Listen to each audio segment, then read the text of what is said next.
Hey, everybody. Welcome to the Wise Guys, the #1 BYU Sports live stream talk show in prime time in the entire world.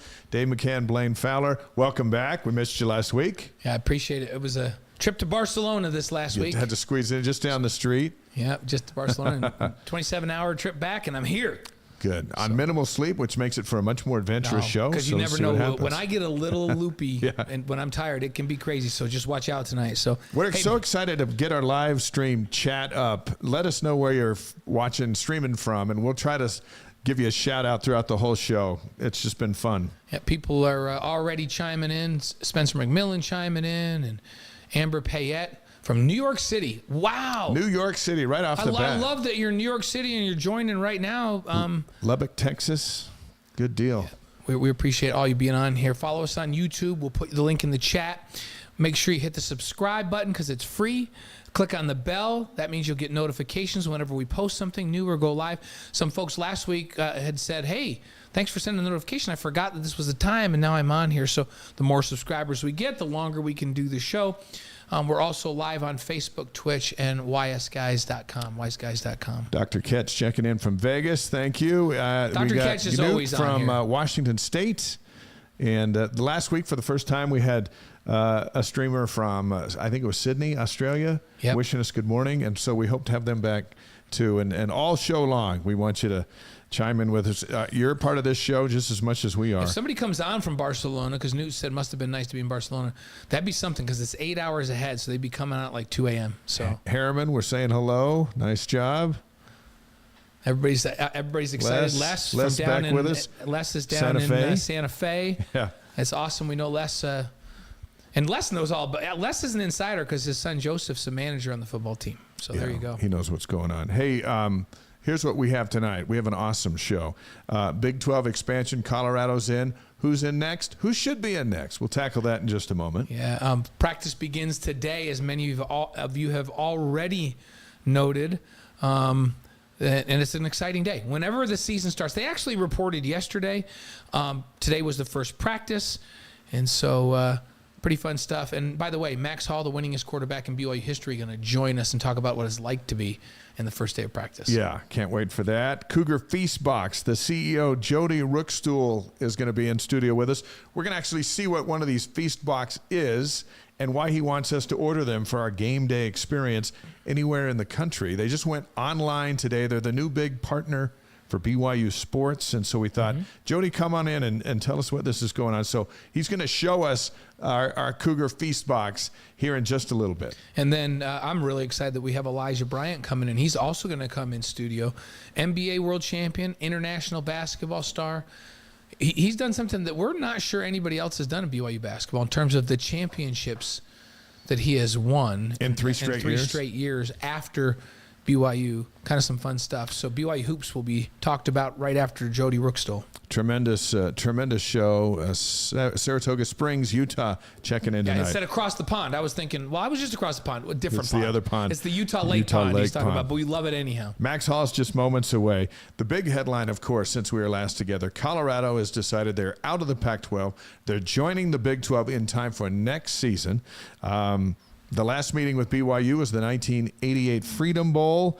Ty Detmer came in for Sean Covey, and then Ty never came out. He was the starter of the rest of his career. That was the beginning of the Heisman Trophy run. The last time they were here in Provo was 81. McMahon and Young threw for 5 touchdown passes. Actually, they weren't here. That was over in Boulder in 81. Cougars won 41-20. You were on the sideline, watched all that. I just remember when we were watching the film for that, Jim McMahon said, they're seriously not going to run this defense against us, right? and Coach Tollner said, yeah, well, yes, they are. And then Jim's like, we'll throw a bazillion touchdowns against these guys. And they did. And Jim got hurt, and that's why Steve went in. So Steve was right. They haven't been in Provo since 1946. I wrote an article about all that at Deseret.com. You can check it out. But the bigger question is, okay, so Colorado's here, Blaine. Who do you want to join them? If you could pick 1, 2, or 3, but let's start with 1. Who do you want? If it's only, well, who do I think or who do I want? Who do you want?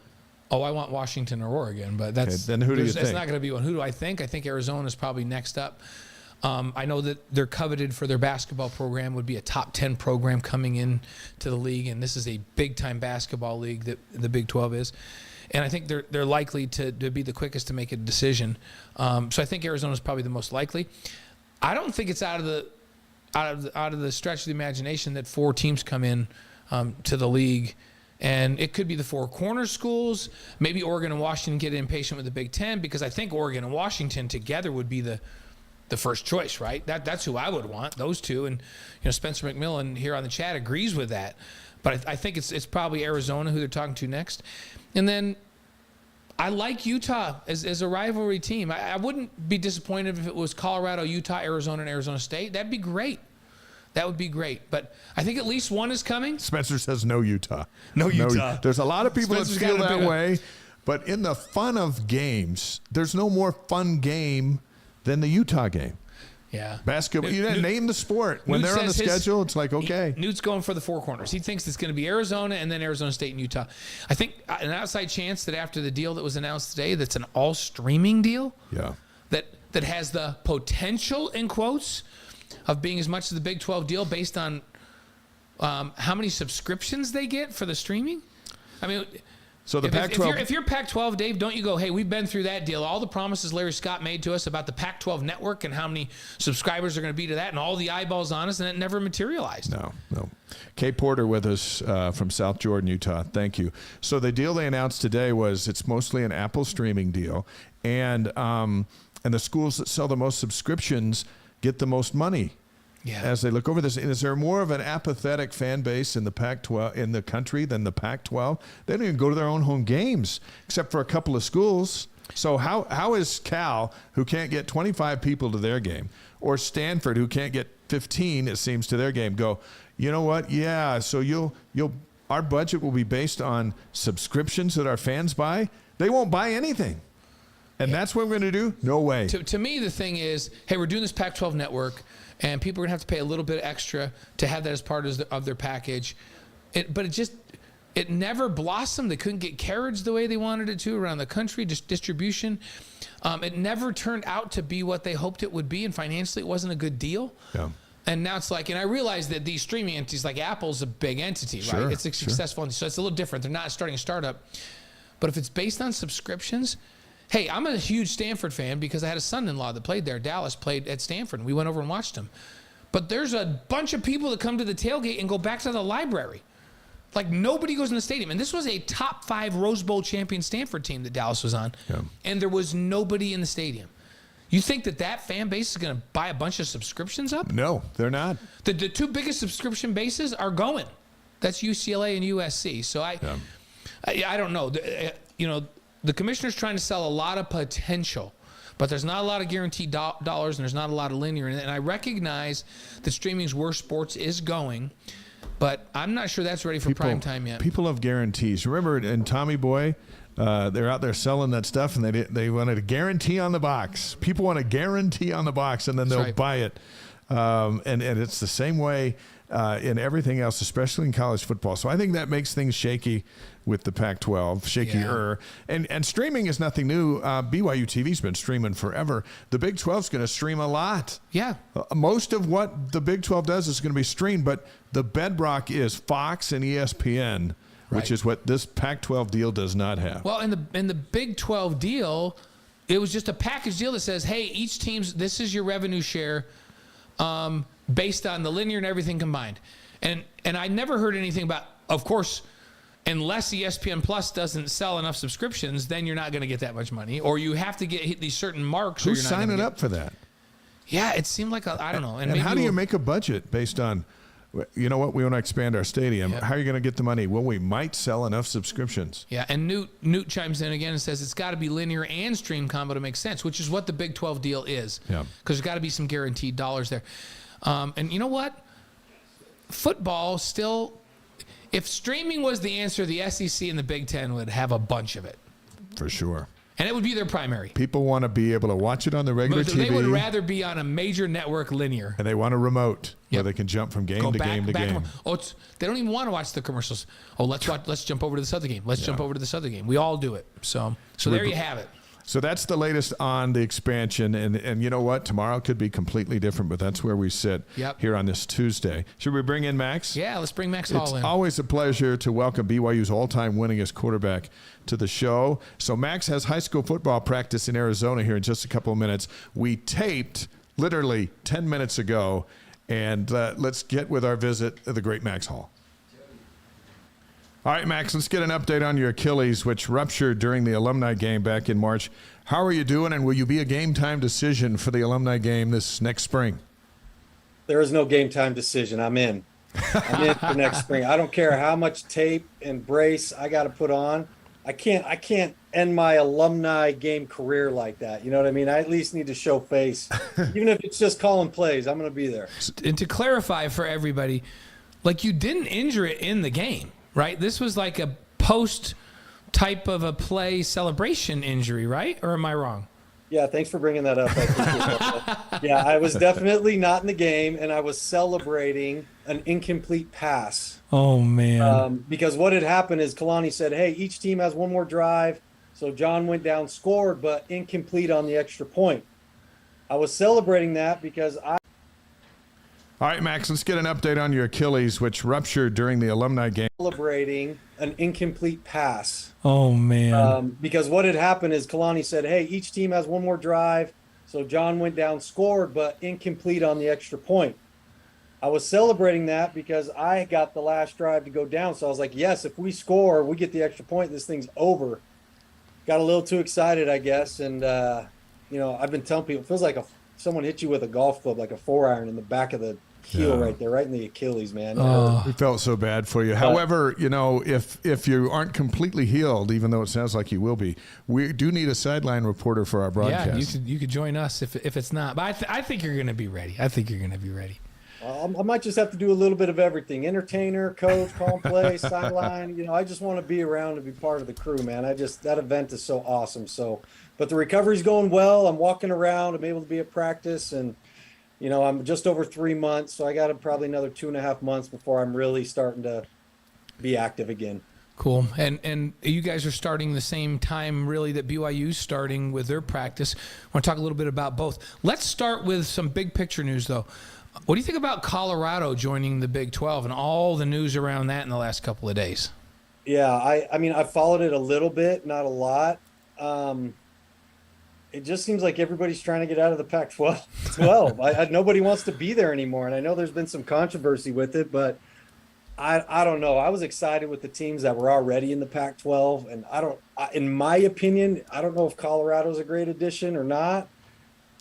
I don't know, but I'll let you experts kind of talk about that. And I'm just excited that BYU's getting to be in that conference. And I hope it works out well for us. Now I don't know who else they're going to let in. You're in Arizona. What's the buzz about the Wildcats? There's a lot of thought that the Wildcats might be the team that joins Colorado. First of all, who cares about the Wildcats, man? I grew up an ASU fan. They need to go independent or something. I don't know, but I don't know what ASU's thinking either. I mean, I haven't really had an opportunity to talk to some of the coaches I know down here. Yeah. I don't agree with you, Abe. It's funny because my theory on all of this, the Colorado thing, is this, Max, that these teams know there's going to be some musical chairs. They're waiting for the deal from the Pac-12 to be announced. And some of that was announced today, where they found out that it was worth a lot less than anybody thought. It was a streaming deal, not a linear deal. But it has potential if they can sell a bunch of subscriptions. Well, these teams have all heard that before with the Pac-12 network and didn't get any subscriptions, right? So that was a bust. And so, but I think Colorado was thinking, you know what? There's going to be musical chairs and there's only so many chairs. We're maybe the least desirable program in this league, but we kind of have an offer out there. We should take a chair right now before the music stops. And I think that was probably a smart move for them. And I think maybe Arizona was thinking the same way. I know the Big 12 is really high on basketball, and for that reason, Arizona is coveted a little bit because they're a very good basketball program. Even an ASU guy could admit that, right? Oh, no, I'll admit that all day. I didn't really think about the other sports and how that would impact in the Big 12, but just the football program, right. I just don't think they're I don't think they're that caliber of a team that should be in that league. Well, I think BYU likes the idea because they can beat them. Yeah. There's two more teams BYU can beat, right? Give them a game where they feel, this is a win. This is a guaranteed win going into it, right? Former BYU quarterback Max Hall's on the Wise Guys tonight on YouTube, Facebook, Twitch, and ysguys.com. The Cougars' first football practice wrapped up a short time ago. What were you like on the first day of fall workouts? Were you excited? Were you just hot? What do you remember? Oh, yeah. I mean, excited, giddy, like just butterflies, everything that goes with that, because the football is starting, and the smell of the grass and just everything that goes with it, man. I love it. I was a guy who loved practice. Now, I understand practice is a lot easier for quarterbacks than it is, let's say, D linemen, right? Yeah. But I loved being out at practice, and I tried to take advantage of it every day. But I went into the mindset like, hey, this is day one right here. And, I even tell my players all the time, it's like those days got to add up. We got to brick by brick till we build the house, right? So every day was important to me. And day one was like the tone. How are we going to set the tone for camp? What is this going to be like for us? What kind of goals do we have? What's our vision for the season? And now let's start putting it into action, right? We've talked about it. We've gotten through summer. We think we know the team we have. Let's figure out who our guys are and, what the identity of this team is going to be. BYU has a new quarterback. No Jaron Hall there this year. He's another Arizona guy. Keaton Slovis is the guy that's expected to be the man. Of course, he transferred in because of that. Arizona kid. He's not a new quarterback by any sense of the word. He's started for 3 years, 2 at USC and 1 at Pitt. Yeah. If you're Keaton Slovis now, with his experience and all that, what are you working on this week as you finally have all the weapons around you and it's for real now at BYU? It's exactly what you just said. It's for real. And guess what? He's been there before. That's what's so cool about that. He has done this before, going into a season, preparing to be a starting quarterback. So he knows what to do. He knows what it takes. I think the biggest thing for him is to get his teammates to love him and trust him. And the saying, Blaine, as the quarterback goes, the team goes. So he has got to take ownership over the team. And he's got to do things more than just what's required of them in practice or in meetings, right? He's got to do more, and he's got to hold his teammates accountable, because at the end of the day, it's his show. Yeah, it's his show. Coach Doman used to say, Max, you're the last line of defense out there. We can prepare you, we can call the play, all that, but in the moment, it's you. So he has to be not just get himself prepared. He's got to get his team prepared. And I'm not talking about just offense. He's got to get his whole team prepared with the right mindset and attitude going into game one. Max, I said this on Sports Nation this morning, and Jaron and Spencer looked at me. They're like, yeah, maybe that's true. I know you're a little biased like me, but I made the statement that the quarterback position in football is the most important individual position in any team sport, in any sport in the world. Is that too much of a stretch, or would you buy in on that? That's 100% true. 100% true. When you take everything into account that a quarterback has to do, as far as not only just skill set and mechanics and fundamentals, the intangibles, the leadership part of it, the quick decision making, being able to read lead a team, all that stuff goes into it. It is the hardest position. Being an NFL, especially an NFL quarterback, that is the hardest position in sports. Some people will argue that, hitting a fastball in the major leagues is kind of up there, which I agree with, the hand-eye coordination and all of that. But as far as everything that goes into playing a position, there's nothing like playing quarterback. Yeah, and he already said it, Dave, is like, as the quarterback goes, I believe that. If you're really good at that position, you're good. And if you're not, you are not good. So here's hoping that Keaton is really good. I'm shocked to sit here with two quarterbacks and listen to the two of you in agreement on that position. Hey, what can you tell us? You agree with us. He knows it. What can you tell us about Jackson Bowers, 6'5", 4-star tight end from the Mesa area? He's getting ready for his freshman season. Does he have any Dennis Pitta in him? I hope so. I got to see him a little bit last summer, and then I got to get some film on him during the season, and there's definitely some things he needs to work on. But from what I hear, he's gotten in better shape. He's got a good attitude about him, and he's kind of ready to go into this season. So I hope so. I haven't seen enough of him, but I think he has a ton of potential, and it's really going to be up to him to go seize that potential. But I wish I could be there at practice. Like I really do. I wish I could be there and see everybody, and I could give you guys a better account of what I think's going on. But I know Jackson was a great player here in Arizona. He played at my alma mater, Mountain View, and we're all really excited about him. So I hope he can be another one of those, solid tight ends for BYU. You know his physical skills pretty well, at least, and he's a big, strong kid. Is he big enough and strong enough to maybe get in and compete this year and play this year? There's a decent tight end room. Isaac Rex, who played at about 70% last year with that ankle injury, is 100%. So that gives BYU a really solid starter again. You have Mason Wake that kind of plays that H-back, F-back, sometimes tight end when they go too tights. And then Ethan Erickson had a really nice freshman season last year. They like him. So those three guys are there. It's a pretty good tight end room. Yep. Is he good enough physically to maybe get on the field this year, or is it going to be a little bit more of a project, do you think? I think talent-wise he is. Now, I don't know what his body looks like right now. Yeah. You know what I'm saying? I haven't seen him in probably a year. So if he has his body ready to go, then the answer is yes. And you know what's funny? I actually just thought of a good comparison for him is Daniel Coates. Remember Daniel Coates? Yeah. Like, I think this can be a kid who's good in the run game because Daniel was an awesome blocker, but then he was athletic enough to run routes and get out and catch the ball. So I think that's a pretty good comparison for him, in the tight end room. Man, we take that. That was a great group that, Daniel, there was a whole group of tight ends at that time that were really good. And then Dan went on and played fullback in the NFL for a couple of seasons. So really, really gifted and versatile. I'd love it if he ended up being as good as Daniel Coates. Max Hall's our guest on the Wise Guys. He won a school record, 32 games as BYU's quarterback, 33 if you count the alumni game.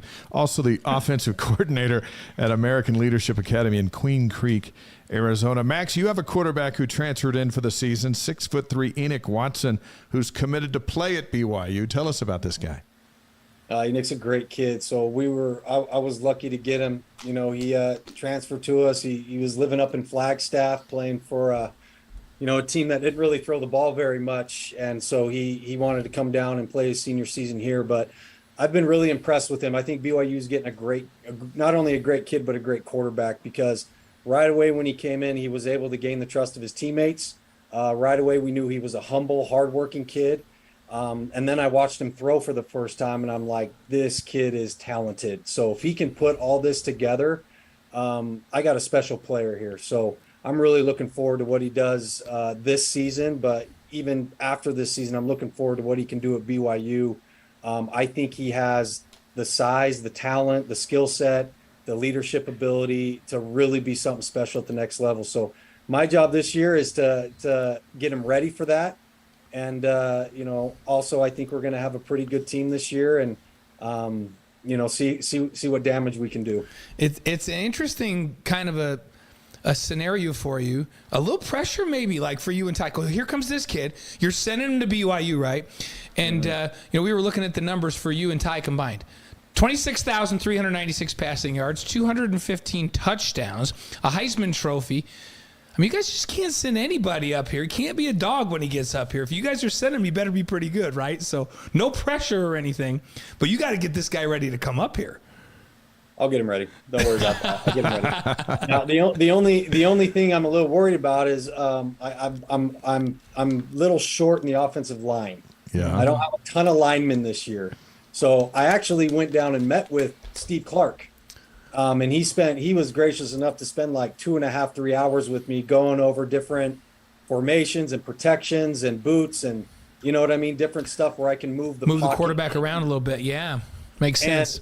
And the other thing too is we're going to be running some of their stuff this year. So Enoch's already going to get to run some of BYU stuff in preparation for that. But I was really happy after my meeting there. I think I got some really good scheme to help us out in that area and let Enoch do his thing. Well, and Steve was on the show last week here.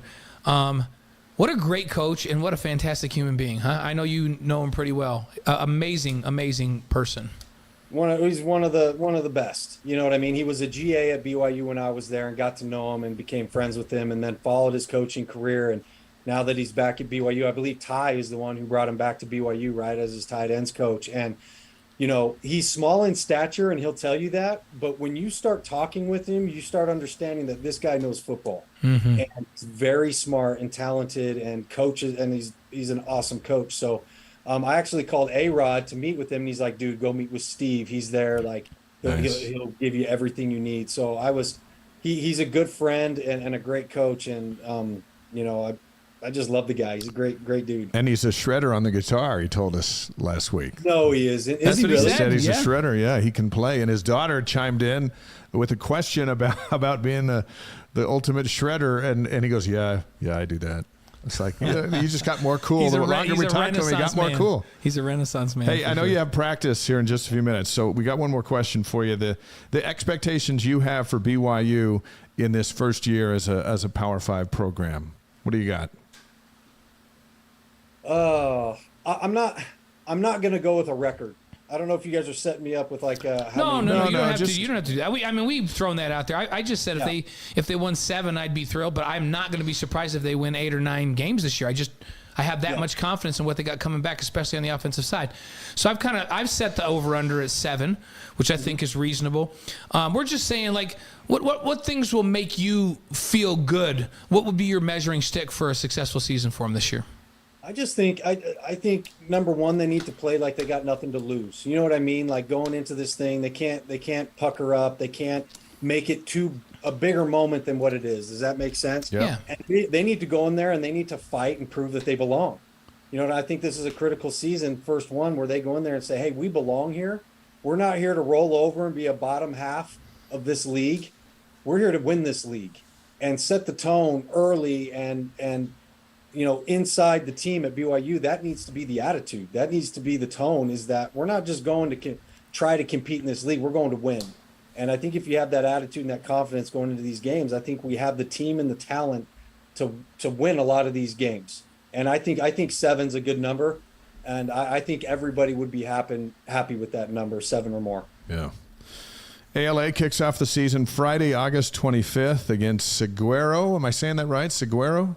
Isn't it Saguaro? Seguro. It's Saguaro. Saguaro cactus. Oh, so it's those cactus we see when we drive into Phoenix. Yeah, Saguaro. the ones with the big arms, Yeah, Saguaro. Listen, I looked at it. I looked at the spelling, and I didn't come up with that. Yeah. So that's the opener. That's just a few weeks out. How excited are you for this season? I'm really excited. I love our team. I love these kids. I love coaching them. I love getting the most out of them. And, we will not be the most talented and biggest team with a lot of the opponents we'll play, but we got kids with a lot of heart. We got kids that want to learn and execute. And honestly, we have a great coaching staff. Our kids will be ready to go. And, Saguaro, they just got a new coach, Zach Hill, who was the offensive coordinator at ASU a few years ago. And so that's going to be a nice challenge. And I don't know what defense he's going to throw at me and what's going on, but I'm excited to get this thing going. And we have a really good opponent to start the season. All right, Max, we wish you the best of luck. We've got you booked for the pregame show on the Oklahoma game, right? November? Are you coming up in November for that game to come on with us? We asked you before and you said if I'm up there, I'm on the show. So we're just asking again. Game? It's November 18th. Yeah, Oklahoma at home. Oh, I have to be at that. That's game. what we were thinking. You've That's why we gotta be thought on that our would be show. the time to have you on the pregame show. So just All right. put it down and just plan on it, all right? And we're going to plan All on right. it. Jack told me he owes me for tearing my Achilles, so I'm gonna hit him up. So come on, man. Hit him Yeah, up. yeah. for the game, He dude. owes you tickets, so that'll be a good one. We'll plan to have you on the show, and best of luck, and we'll touch base with you as you get into your season. The great Max Hall on the Wise Guys. Good luck, Max. Appreciate you guys, man. Thank you. One of the beloved in Cougar Nation, the great Max Hall. We taped it just a few minutes ago before his high school practice. We're back live now, and here's a look at, he's got his high school schedule. This is what BYU has coming. And Blaine, ESPN's Game Day announced it's going to kick off the season with the North Carolina-South Carolina game for Game Day on September 2nd. So we got to thinking, is there a game on BYU's schedule that you think warrants ESPN's Game Day? To me, it depends. Like, they're not going to do a BYU game early in the season because they want to wait and see how BYU's doing, right? Yeah. And so to me, it's end of season, like it's October on type of a game. And so ones that come to mind to me, BYU at TCU on October 14th. That could be good. TCU's coming off a national championship game appearance. If BYU's having a magical season, Can you imagine if they're 6-0 going into that, and TCU is also 6-0? And they were in the championship game last year. Yeah, that would warrant game day. And they tried to keep our fans out, and yet they couldn't. That would warrant it. So at Texas on October 28th would be another one. Texas with huge expectations this year. Everybody's saying they could run the table. They've got the talent. The staff has been there. They know the offense now. They got returning quarterbacks. So Texas is another one. But again, it would depend. If BYU is, even if they're 6-1 at that time and ranked, and Texas is undefeated at that point, that would be a big enough game to warrant. Texas has a chance to be really, really good this year. And the problem with getting the Texas game is they've got a whole bunch of games that would be game day games, like Kansas State the following week. Right. For the last time. So we'd have to get lucky a little bit. And then the other two I look at late in the season, Oklahoma. But I feel like that's less likely. It's to me, I think that one because it's a name brand. Yeah. But Oklahoma struggled a little bit last year, and I don't know that they're going to be back this year and be in the top 10. But what if Oklahoma State has a huge rebound and they come back and it's the last game of the season and there's some conference ramifications involved in that one? That's another one. To me, the most likely would be Texas, because I think Texas has the chance, the most likely team based on talent, to maybe be undefeated at that time. And if BYU is having a magical season, that would be a big game with two teams with national names at Texas. That would be the most likely. We're on live on YouTube, Facebook, and Twitch, and ysguys.com. All you streamers, let us know where you're watching from, and we'll connect the world again like we like to do every week. We're gonna have some food here in a minute. Before we get to that, and Elijah Bryant's coming up later in the show, which is gonna be awesome. 24/7 Sports released their college football all-name team. So the all-name team. And we picked out a few of them, and then we're going to roll out a couple of BYU guys and see if you think they could, if they would qualify hang with this mix. But they've got one. General Booty is a kid who plays quarterback for Oklahoma. Yeah, General Booty. That's a pretty good one. They've got DeColdest Crawford. DeColdest. He's the DeColdest Crawford I know, wide receiver at Louisiana Tech. Florida Atlantic has a tight end named Rowdy Beers. You do get rowdy if you have a few too many Rowdy Beers. Tiger Shanks is an offensive lineman at UNLV. For Kentucky, they got a defensive lineman named Octavius Oxendine. Not easy to say. Doesn't roll off your tongue. Octavius Oxendine. Chief Borders is a linebacker at Nebraska. Chief Borders. How about for Duke, they got a linebacker named Memorable Factor. Memorable Factor. Well, and think about it. If he's the MVP on defense in the game, I mean, he was a memorable factor in this game. And if he cost Duke the win, he is also a memorable factor. DB from Alabama is Kool-Aid McKinstry. I think that's my favorite. I like it a lot. Kool-Aid McKinstry. Louisville has a defensive back named Storm Duck. Seems like he should have gone to Oregon to me. He should have gone to Oregon. Yeah, not a Cardinal. It's a Duck. Well, and then there's a DB at LSU, Major Burns. Like Frank Burns? That's what I was thinking. Like Major Burns and, from MASH. Frank Burns. No way is his name Major Burns. So then we started thinking, all right, we looked at BYU's roster and we go, well, what do we got? Do we have some unique names on there? And so we got Ethan Slade, safety. Yeah. Ethan Slade. Yeah. Raider DeMooney. Yeah, with the name Raider, could that play off? Yeah. What? Maury Bamba. Yeah, Maury Bamba's a unique name. That's a unique name. Lucky Finau. So he's lucky. Lucky Finau. So that was it. That was all I could come up with. Can you think of any? There's not a bunch of them. No. The new transfer from Utah State, who was their leading tackler last year, AJ. I can't even say his last name. Bonka-Pachang. Yeah, I mean that's a unique name. That's unique. But it's not like a. Wouldn't make the all-name team. No, wouldn't make the all-name team. There's some tough names. So. Yeah, there are some tough names. So Kingsley Suamataia. That's not an easy one, but I'm not sure. I'm not sure that BYU has any that are on the all-name team. So I think that's cool, the all-name team. Let's bring in our next guest. He's the founder of Built Bar and the CEO of Feastbox. And if you're a close follower of BYU sports, you've heard the words Feastbox more in the last 2 weeks than at any other time in your life. They have a unique thing going with the Cougars, and here to talk about it is Jody Rookstool. He is, as mentioned, the CEO. We welcome you to Wise Guys, and we're going to meet Chef Daniel in a minute. But good to have you here. Thanks for coming. Thanks, Dave. I'm excited to be here. Feastbox. It's got to do something with dinner and something to do with sports. Tell us what it is. Well, the concept is one thing we know is, as football fans, feasting and football tend to always go together, right? No matter what we're doing, food and football just go together. And so, we sat down with Fessy and Kalani back in March and April and the sponsorship team and said, how do we, one, help BYU kind of navigate this new NIL path that they're trying to blaze? And two, we had this amazing cuisine that was, one, my favorites, which is Texas barbecue, Hawaiian barbecue, Korean barbecue. And that's what we're really, really good at. We have a production building in Springville, and, we brought a bunch of chefs in and different pit masters, and those are the three that kind of rose to the top. But in the game day box, which we'll talk about, we got a bunch of other really fun flavors too. Yeah, you have a website that went live today, cougarfeast.com. Just went live today, right? It did, yep. Today was launch day. So what is that, and what's that all about?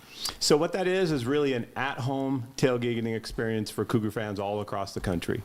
No matter where you live, any of the 48 states, we have these two incredible meats, two sides, and these really fun appetizers, and it's for 12 people. And when you say 12, we mean 12 adults. Now, some people may split it and say, hey, it's 6 for the game and 6 for Sunday dinner, and kind of split it up a little bit, but it's a feast. And that the food is the foundation, right? That's what we do. We specialize in that. But anywhere in the United States. Like, so if you're a BYU fan, you're getting ready to watch that Oklahoma game that we just talked about, at home, and let's say you're in upstate New York, where I grew up, right? Right. You're like, hey, we want to do a Cougar tailgate party. You order this stuff ahead of time, and it comes all the way from Utah, and it's like, how does that work?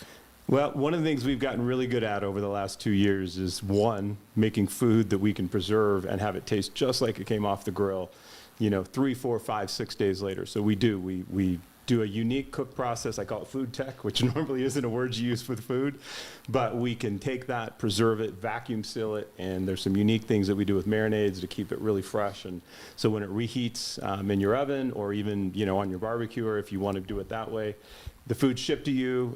It goes either overnight or in 2 days, depending on where you live, and you'll get it on Thursday or Friday.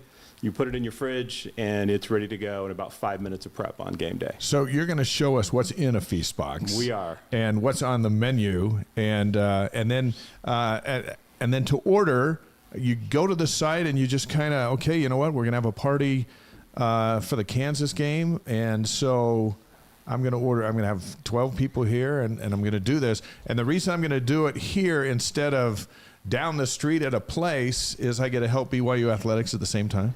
That's the amazing part, is we found a way through, Kalani. Oh my goodness gracious! Yeah, what do we got there? So, we'll get to Kalani in a minute. What do you got there? One, we've got our smoked brisket, a beautiful smoke ring on it. You guys keep asking questions. Yeah, why don't you guys Dave, start can eating? you?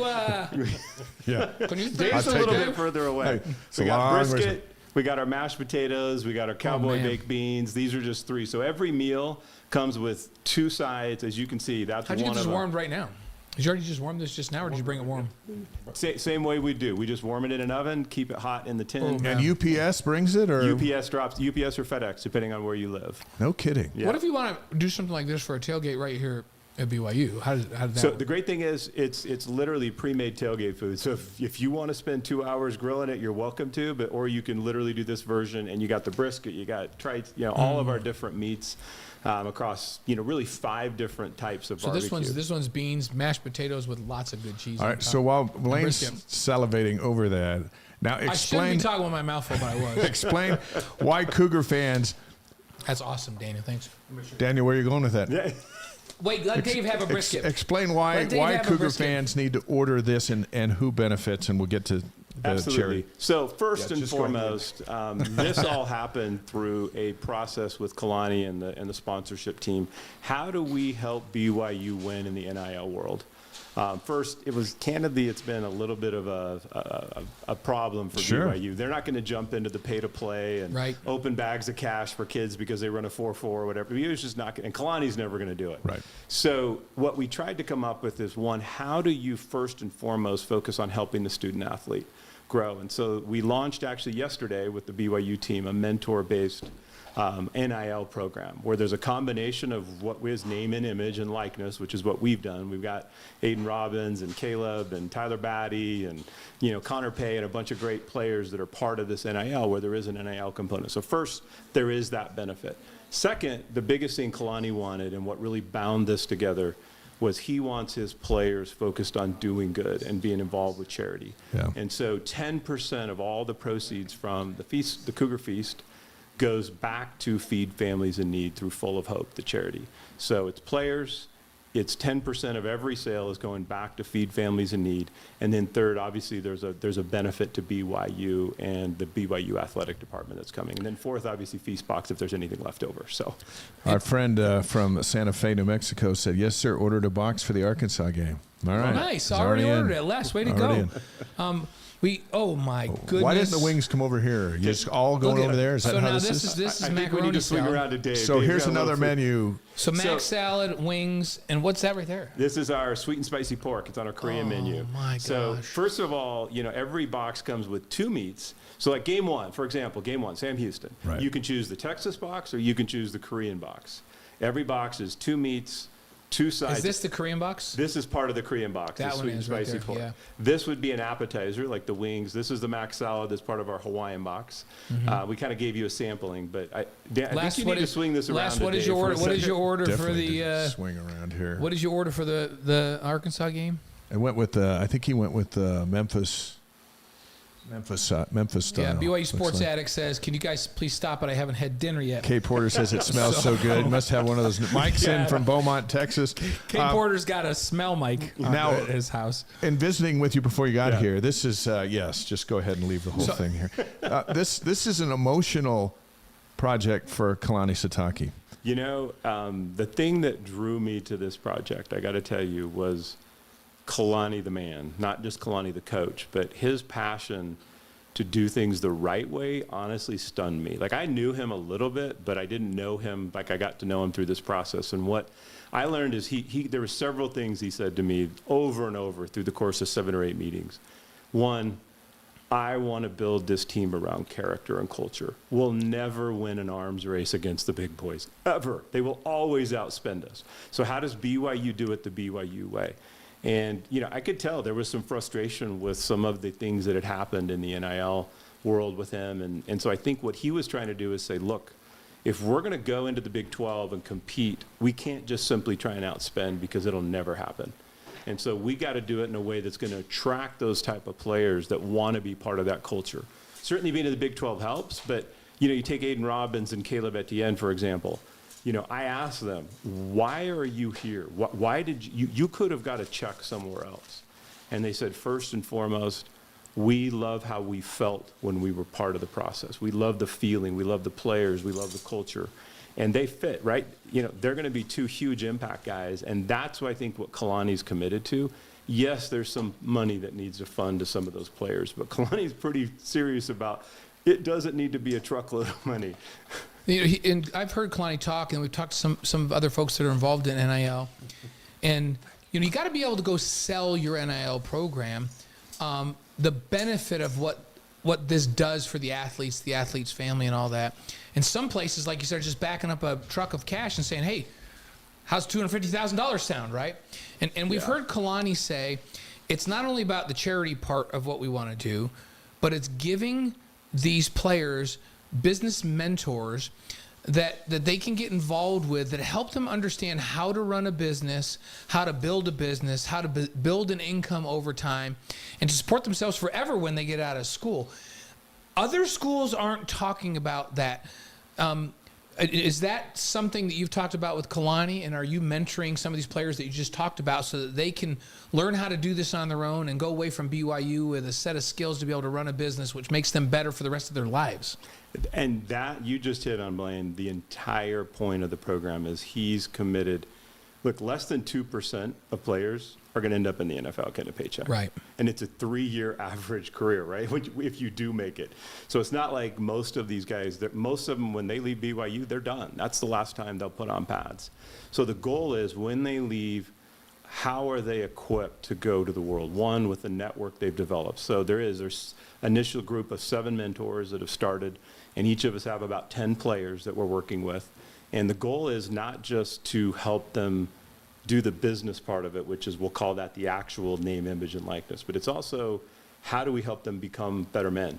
How do we help them develop the skills so their career, particularly in leadership, no matter what career path they go, how do we help establish that so that their experience at BYU truly changes them forever. That's really the BYU way. If you think about what BYU is all about, it's trying to change their character. And that's yes, there's money involved, but Kalani's adamant it's never going to be what some of the other programs are going to be. If I'm a parent, and it goes back to the old saying, hey, give a man a fish, he eats for a day. Teach a man to fish, he eats for a lifetime, right? And so give a kid a bunch of money and he has a knee injury and he's gone and that's it. He gets a check.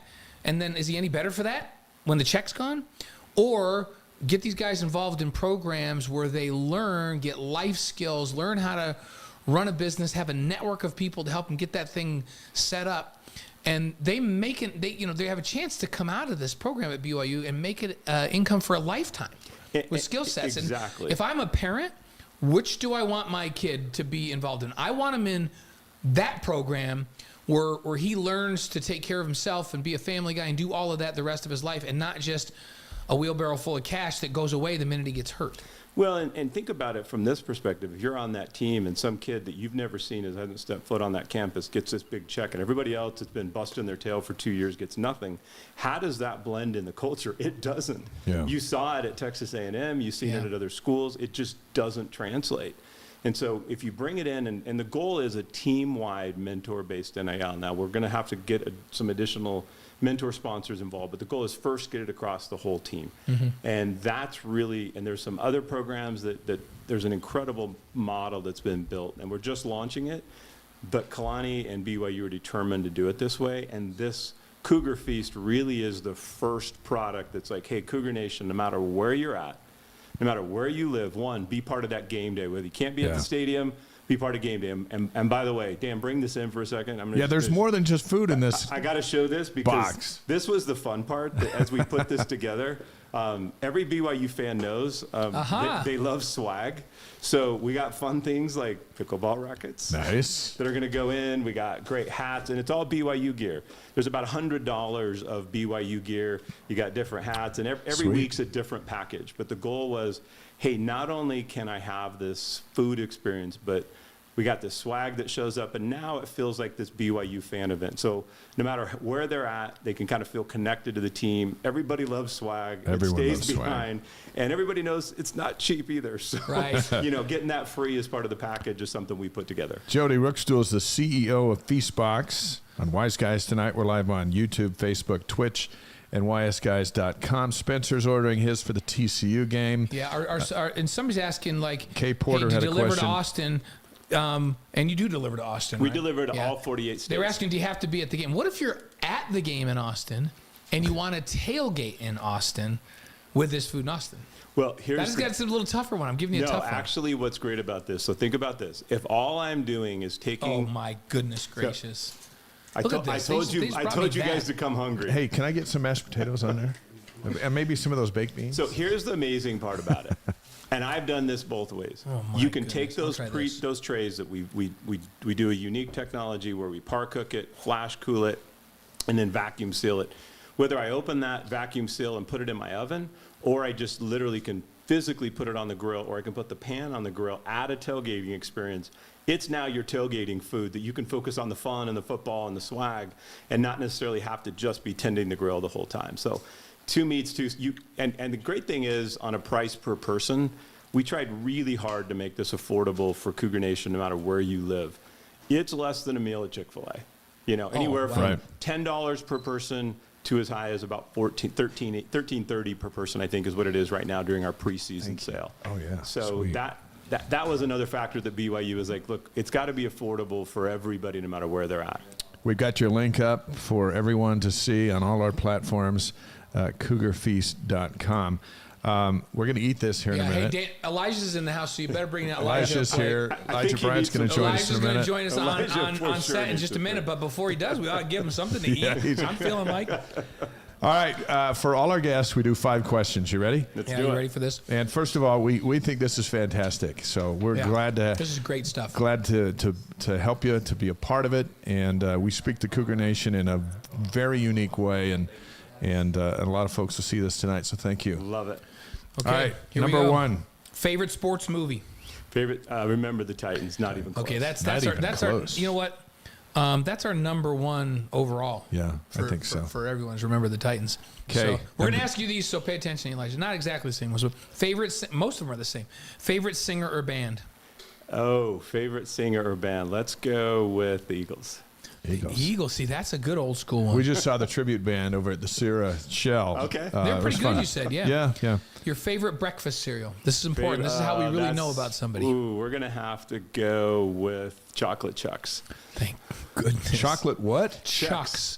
Chex. Okay. Okay, So I thought you not said just- Chucks. I thought I'm you like, said is there a cereal Chex. that's evaded me all chocolate these and years? Chex. I thought it was just like chunks of chocolate. I'm like, now that is my kind of breakfast cereal right there. Chocolate Chex. That's a good one. Yeah. Your favorite BYU moment? No question, hands down, 3 weeks off my mission, I walk onto BYU campus. My first game I ever go to is Miami, 1990. Oh, yeah. That was the first game? It was the highlight of my entire BYU career, and it was the first one. So that was 3 weeks after getting home from my mission, and like I still remember it with chills. If you have to pick one, that would be. That was it. I date myself. I was out but on the field, but I up on called some that game. guy's shoulders, Really? and doing the whole thing. It was awesome. So while you were out celebrating, Ty Detmer was running for his life, making a beeline to the locker room. Yeah, I That's didn't get to see classic. that because I was down on the field with the fans. Yeah, but the environment that Sweet. night was like none I've ever felt man, before that was since. magic. It was It like was magic. electric in that stadium. I got to call that game a long time ago. Yeah. So that's a good one. Your favorite feast box item? Favorite feast box item. And by the way, I'm digging. What is this stuff again, Dan? This right here. You just picked it up. It's the sweet and spicy pork. Yeah. That is my By favorite. the way, speaking of that's my spicy, favorite item. those chicken wings had a kick. Did you have one of the wings? Yeah, they're I great. was worried it was going to be too messy. Okay, I'm having They this. might have been Yeah. messy, but there's some napkins over there. Yeah, the sweet and spicy pork is by far my favorite. That is some Sweet good and stuff right spicy there. I'm pork. telling you right now, that is some good stuff. And the brisket's great too. Yeah. I better try the beans. I have to only speak on things I know. And you've jumped into you're Yes.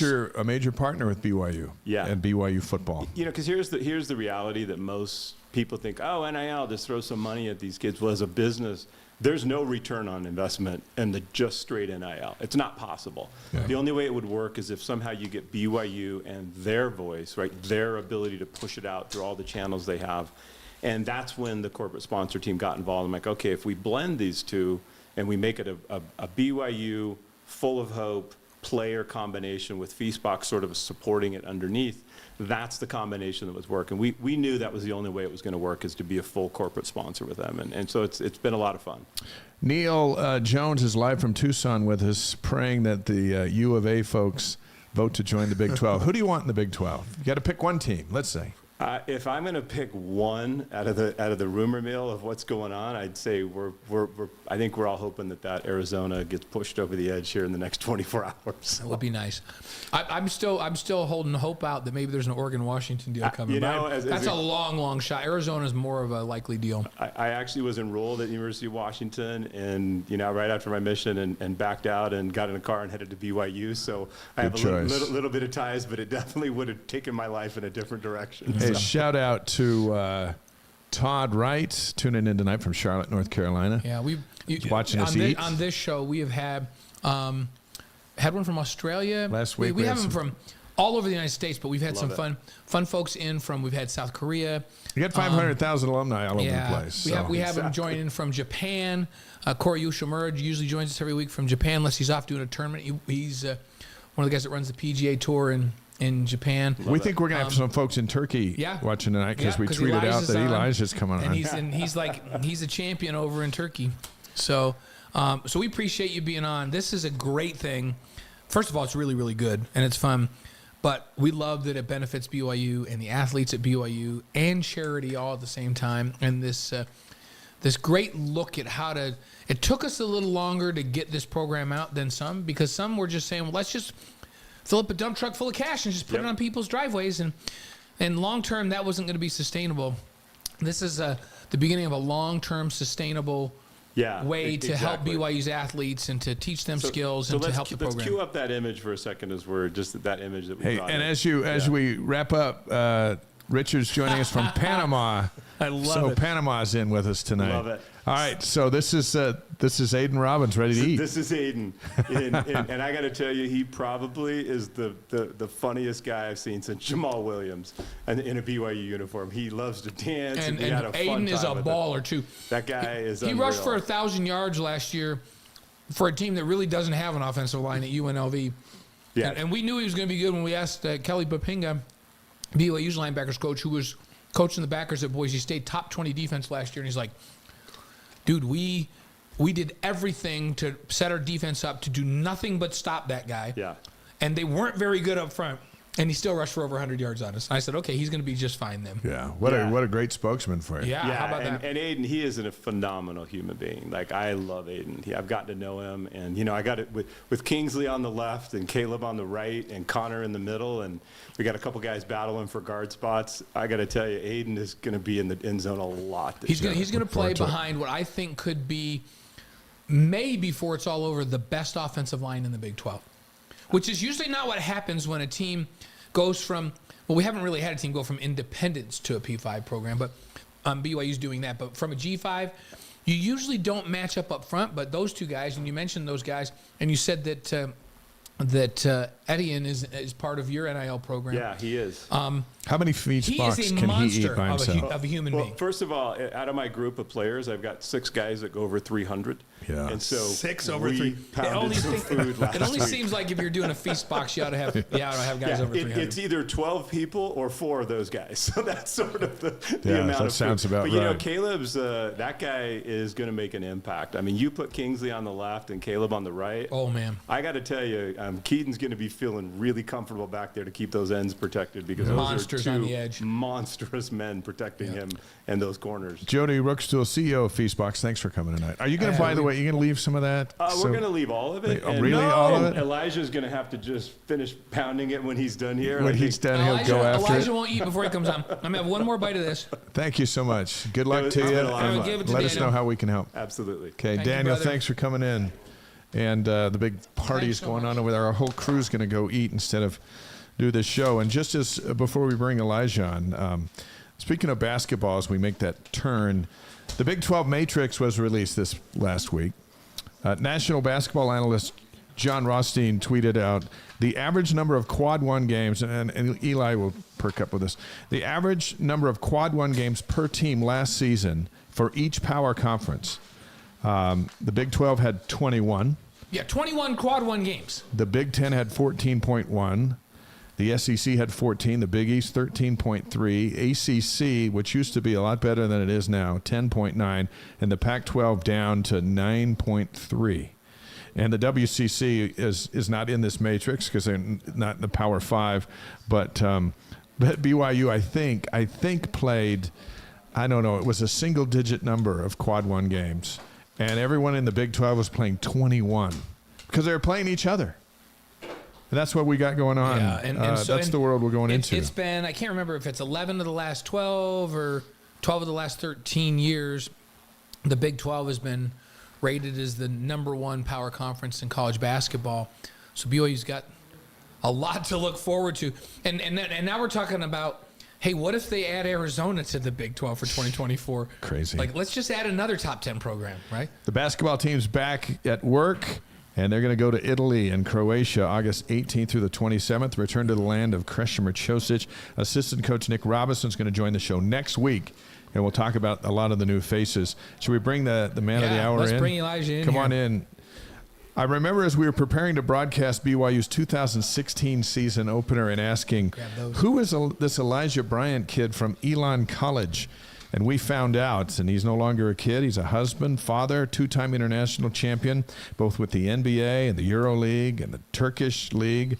Our pleasure to welcome Elijah Bryant to the Wise Guys. We've been working on this interview for about a year and a half. Yeah. You're finally back in the States for a little bit, and we're so thrilled to have you here. Welcome back. Welcome home. Thank you so much. Thank you guys for having me. Dave and I were talking, we kind of teased this earlier, that we don't think anyone in the history of BYU basketball has ever won an NBA championship, a EuroLeague championship, and a Turkish League championship, let alone back-to-back years.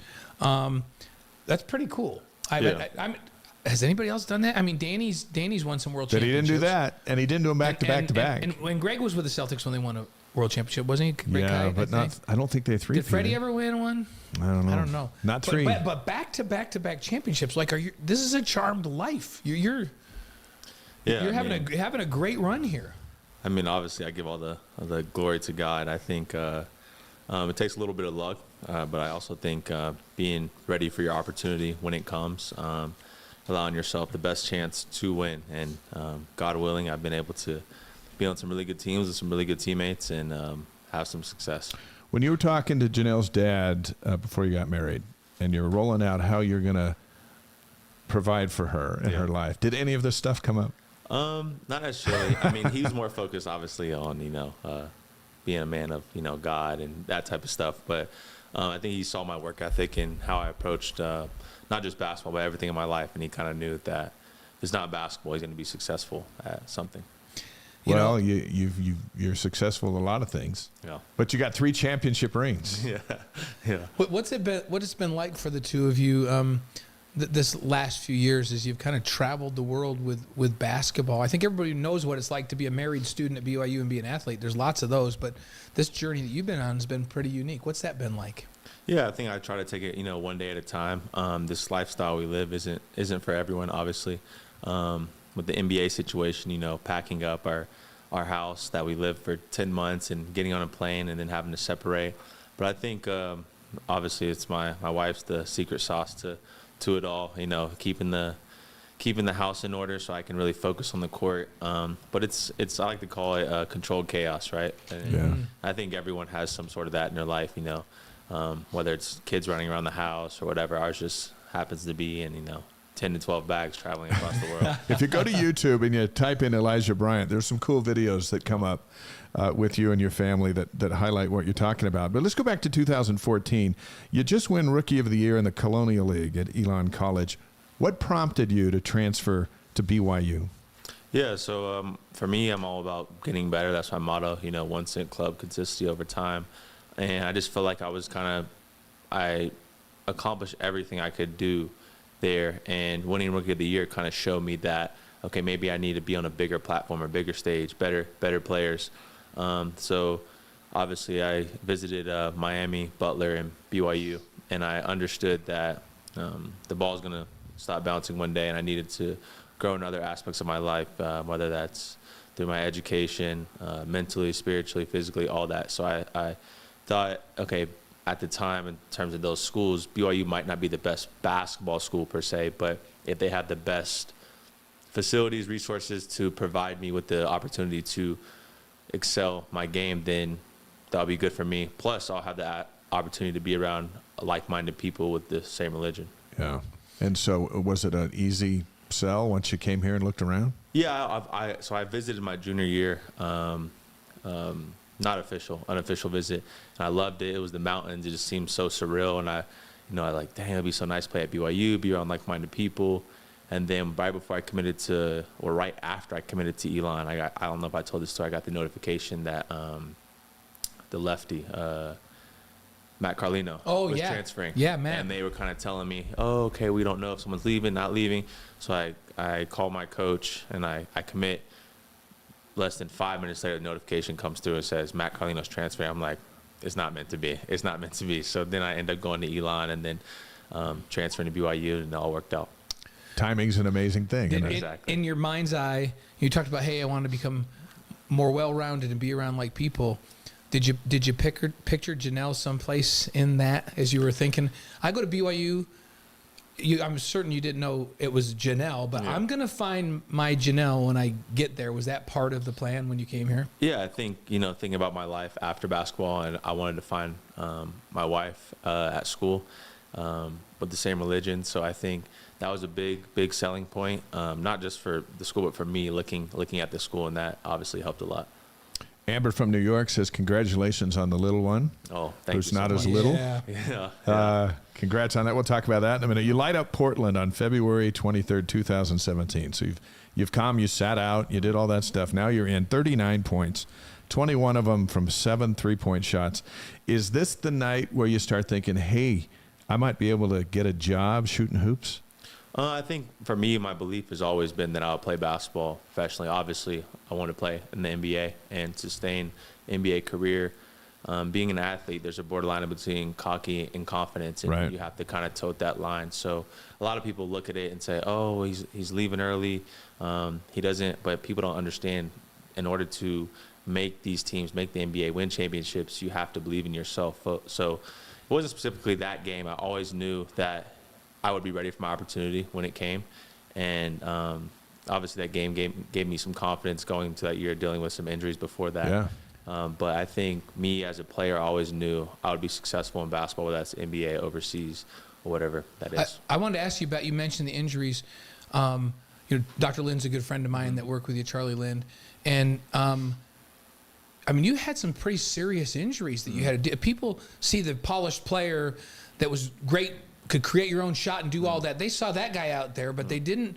Not many people realize the grind you went through after transferring to come through the injury and have surgeries and get healthy again and do all of that. What was that like, and how did you get through that to the point where these things we're talking about, where you were a star again? Yeah, I think for me, it was probably the biggest blessing for me, just because, sometimes we need that humble pie. I kind of felt like, after my redshirt year, I was like, I'm only going to play at BYU for 1 year and I'll have an opportunity to leave. And then that situation happened, and it kind of made me not only reset my priorities, but understand that I'm human and I can get injured and stuff like that. But it made me really dedicate myself, not only physically to my diet, my body, but mentally.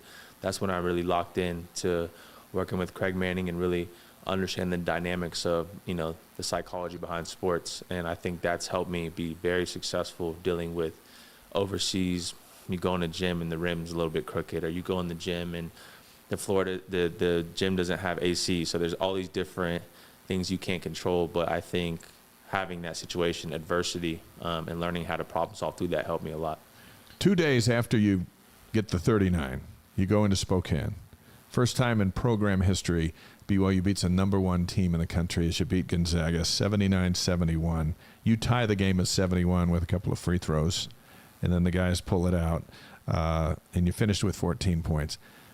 There are big moments, and you've had some. We're going to talk about them. But where is that moment when you as a team went up there and stuck it to the Zags? Yeah, I think it was super special. Obviously, I was coming off a big game, but we knew what we had, a great opportunity at hand. And I think the guys kind of understood. And I think it's funny because I was thinking about this moment the other day.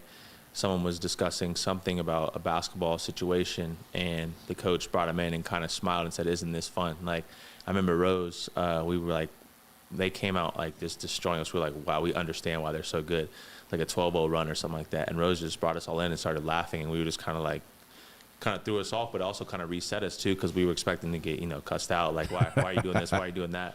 But it kind of reset us, like, enjoy this moment. Like, this is like a once-in-a-lifetime opportunity. Enjoy it. And I think I didn't have particularly my best game that game, but then guys kind of released and then started playing well, and we were able to get a win at the end.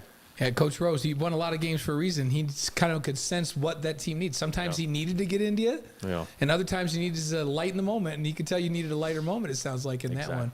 Of all the amazing nights and big wins in BYU history, that one is right up there. Yeah. And that had been, it was cool to watch. I imagine it was fun to play. It was super fun to play. Recognize the moment. We talk about that a lot on this show. So in 2018, you finished second in scoring the WCC, your first team all-conference that year. And then after the season, you and Janelle decided, hey, it's time to go. We're just going to go take a shot at this thing called pro basketball. Was that a tough decision, and how did you come to it? I don't think it was too tough for me. I think my plan is always to, like I said before, play professional basketball. And I think I kind of did everything I could at BYU to put myself in the best position, considering that the NBA looks at you as old if you're 23 or 22. So kind of looked at the reality of it, knowing that I'm older, playing in a smaller conference. My chances are really going to be that much better if I stayed next year. And I kind of looked myself in the mirror, made the decision, and I said I can live with my decision if it doesn't work out, but I can't live with someone else's. So we made that decision, and we started off in Israel, and it's been up and down, obviously, but mostly up. Mostly up. Yes. It looks up from the outside, but there's obviously adversity sure. you're dealing with during the season. But it's been a blessing for sure. What was it like you leave BYU and the draft comes and goes, and no one calls Elijah Bryant's name, which then leads you to Israel. But in that moment, did you think, oh, maybe I should have stayed, or were you just headstrong and it's time to play for money? Yeah, I think for me, I try to never have any regrets. So I made the decision. I put my big boy pants on. Now it's time to take care of my family. And if anything, obviously, just because it's your dream, you want to hear your name called. But I think in the end, it worked out better in my favor, because if I would have been drafted late second round, then my rights would have been held by that team. And I wouldn't have been able to make it to Milwaukee unless a trade situation happened. Yeah. But I think it just made me work harder, maybe understand that people are doubting me even more. So that's one of my best attributes, I would say, is my work ethic. Play with a little chip on your shoulder. So you're in Israel, but you're still thinking there's got to be a pathway for me to the NBA at some point, right? So in 2019, the Bucks invite you to play on a summer league team in Vegas. You jump at it, but afterwards you signed again, and you signed in Tel Aviv. What's the team? Maccabi, which is a good, one of the best teams over there. When you left Vegas, did you have any idea that the Bucks would keep you in mind and keep their eye on you for a later opportunity? Yeah, so I think just like any career world, it's really small, right? Basketball world is really small in terms of NBA, overseas, all this stuff. I had some opportunities to stay in America that year, but it just didn't make sense for me and my family.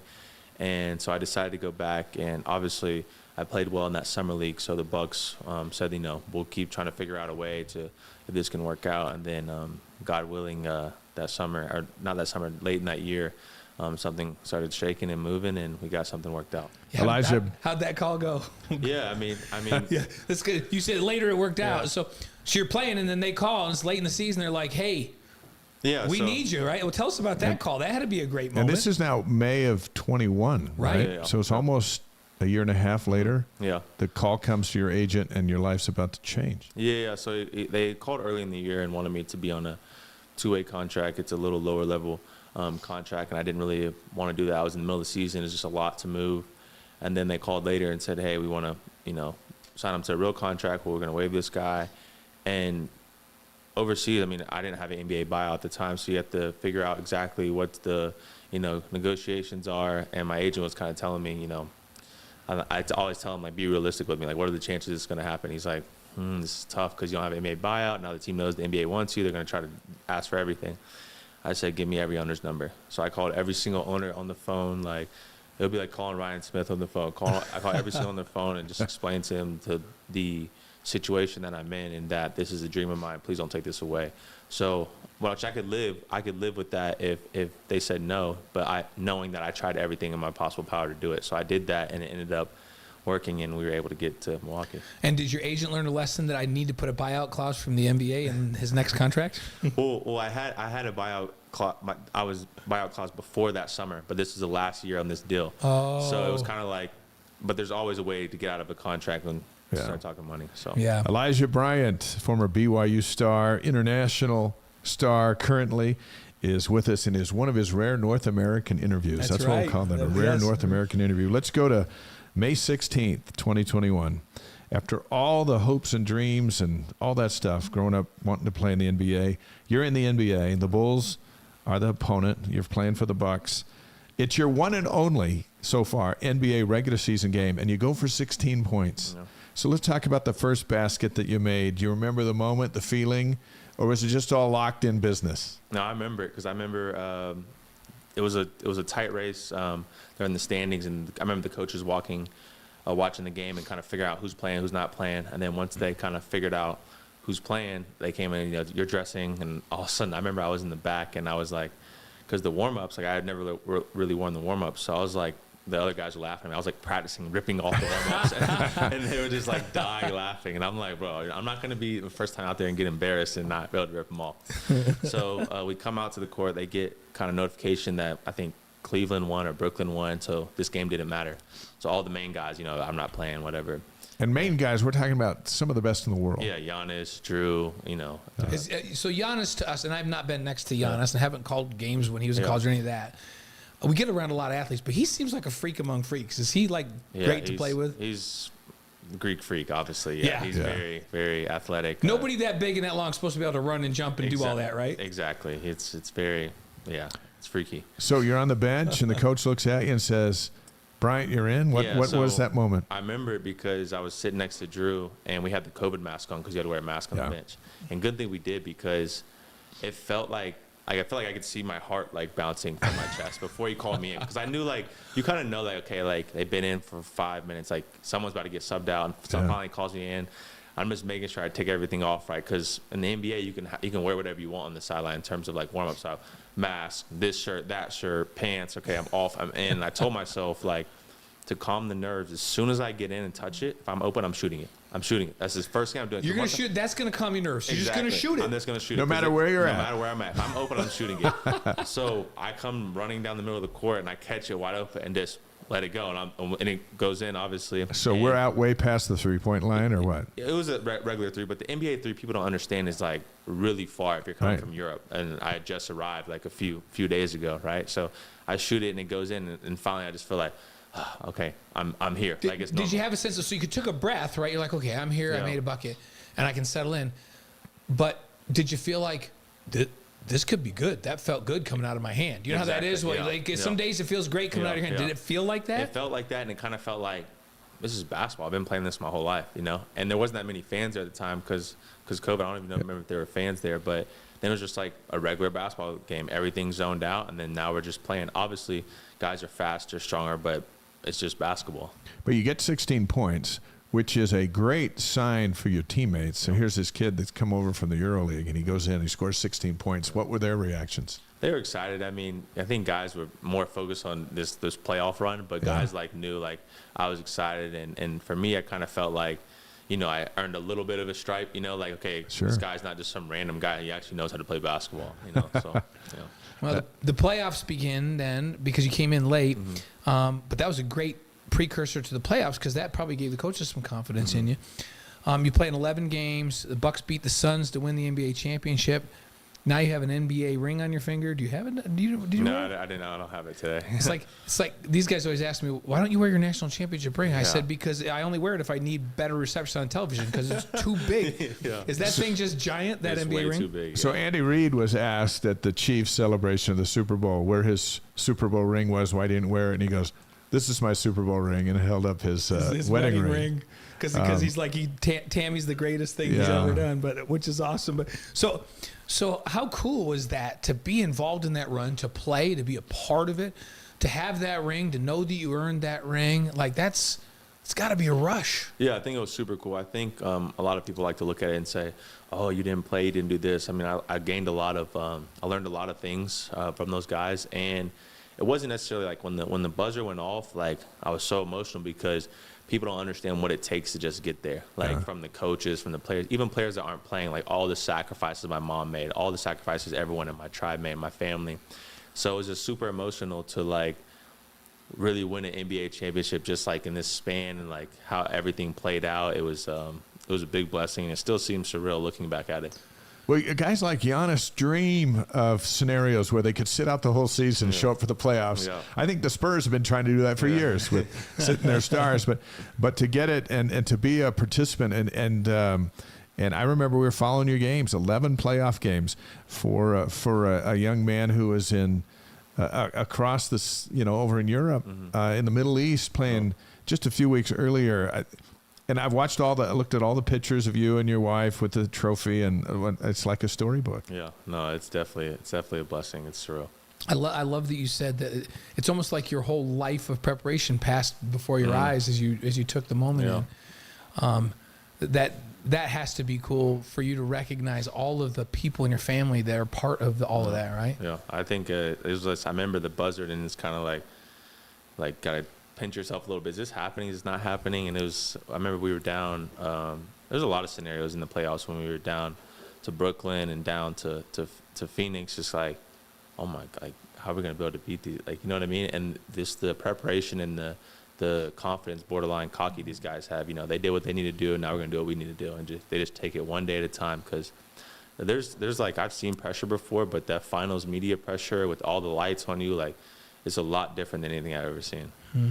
We've got Scott McKayan from Drummond, Montana, participating with us on the Wise Guys tonight. Thanks, Scott. Well, a few months later, talking about the ups and downs of basketball life, the Bucks put you on waivers, and you signed to play with Anadolu Efes in Istanbul, Turkey, and you win the EuroLeague championship.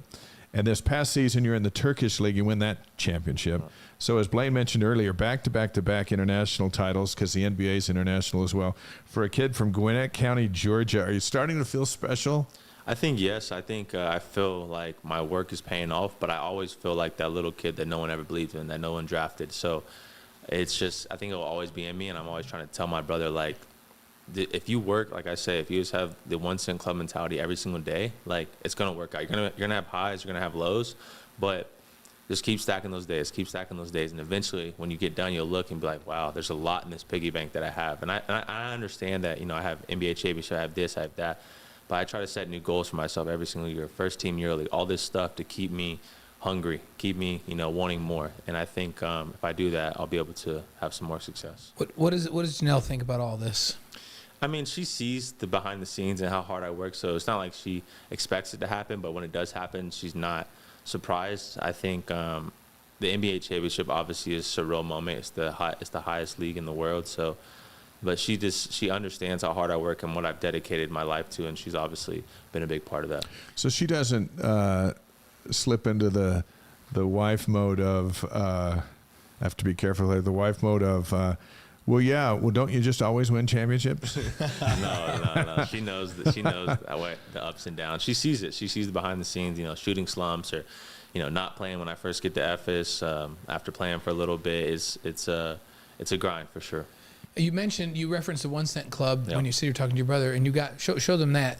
I don't know. And you drinking that much water every day? Is that part? This is my small one actually. I actually have a big Yeti. How much water a day are you drinking? At least a gallon for sure. A gallon a day. That's my problem. No. That's why I look like this. I need to drink more water. That's why I'm a fat guy. So, 1 cent club. Tell us what that is. Yeah. So for me, it's just like is essentially the mentality that I gained after I got injured. Right. It's to put 1 penny in each and every single day and to see where that adds up and to be consistent over time. And it's not just basketball. So when I have my camps, I try to teach these kids that there's going to be hardships in life, right? You're going to have down days and you're going to have things that don't go your way. Well, how are you going to be able to attack that? 1 cent just every single day, whether it comes to your scriptures, your stretching, your homework, your basketball. These are the things I'm trying to teach with, this brand and my camps, because anyone can do a basketball camp, right? But if you can teach a kid how to journal and how to really reflect on their life and their life choices and to go back and understand that adversity is part of the process. And if you could teach at a young age, I think we would have I feel like less depression, less anxiety, less all this stuff. But I feel like kids aren't taught that. They're taught that they have to be perfect at all times. And I think that's not sustainable or attainable. So that's good stuff. And your camps, where are the camps, and how do kids get involved in those? Yeah, so this year we didn't do it just with the chaos of the playoffs packing up and having another kid.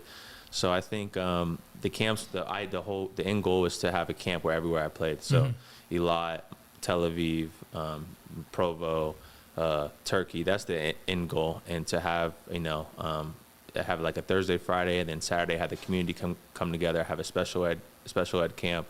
I think just like give back to the community and also give these kids an example that you don't have to be perfect, and to show them that obviously like our Savior, like you can make mistakes and still achieve a lot of success. So that's the plan. What is the most misunderstood fact about living in Turkey?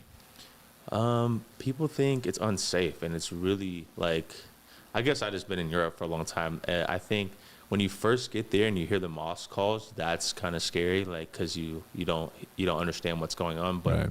A lot of these people, like the Jews and the Turkish, they're very similar to like our faith. Like they're very similar. Like they very value family. They they very value like spending time together all the time. So I would say the most misunderstood fact about Turkey is just like it's unsafe, but it's actually, I feel safer there sometimes than America. Have you, and is the plan to go back to Turkey this next year right now? Yeah, I signed a 2-year extension. So have you hooked up with Jeff and Cheryl Flake yet?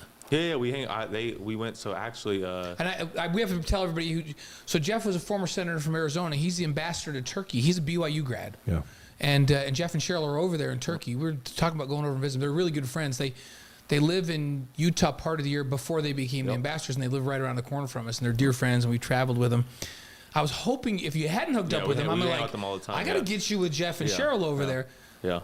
Did they have you over to the embassy? We so after we won the EuroLeague, we went to Ankara and visited like their White House. Yeah. And then we visited their embassy. So They have quite a place right there, it's right? nice. It's nice. Yeah. So we The U.S. visited is there. doing it right over there. Yeah. Right? And then they come to when they're in Istanbul, they come to the games.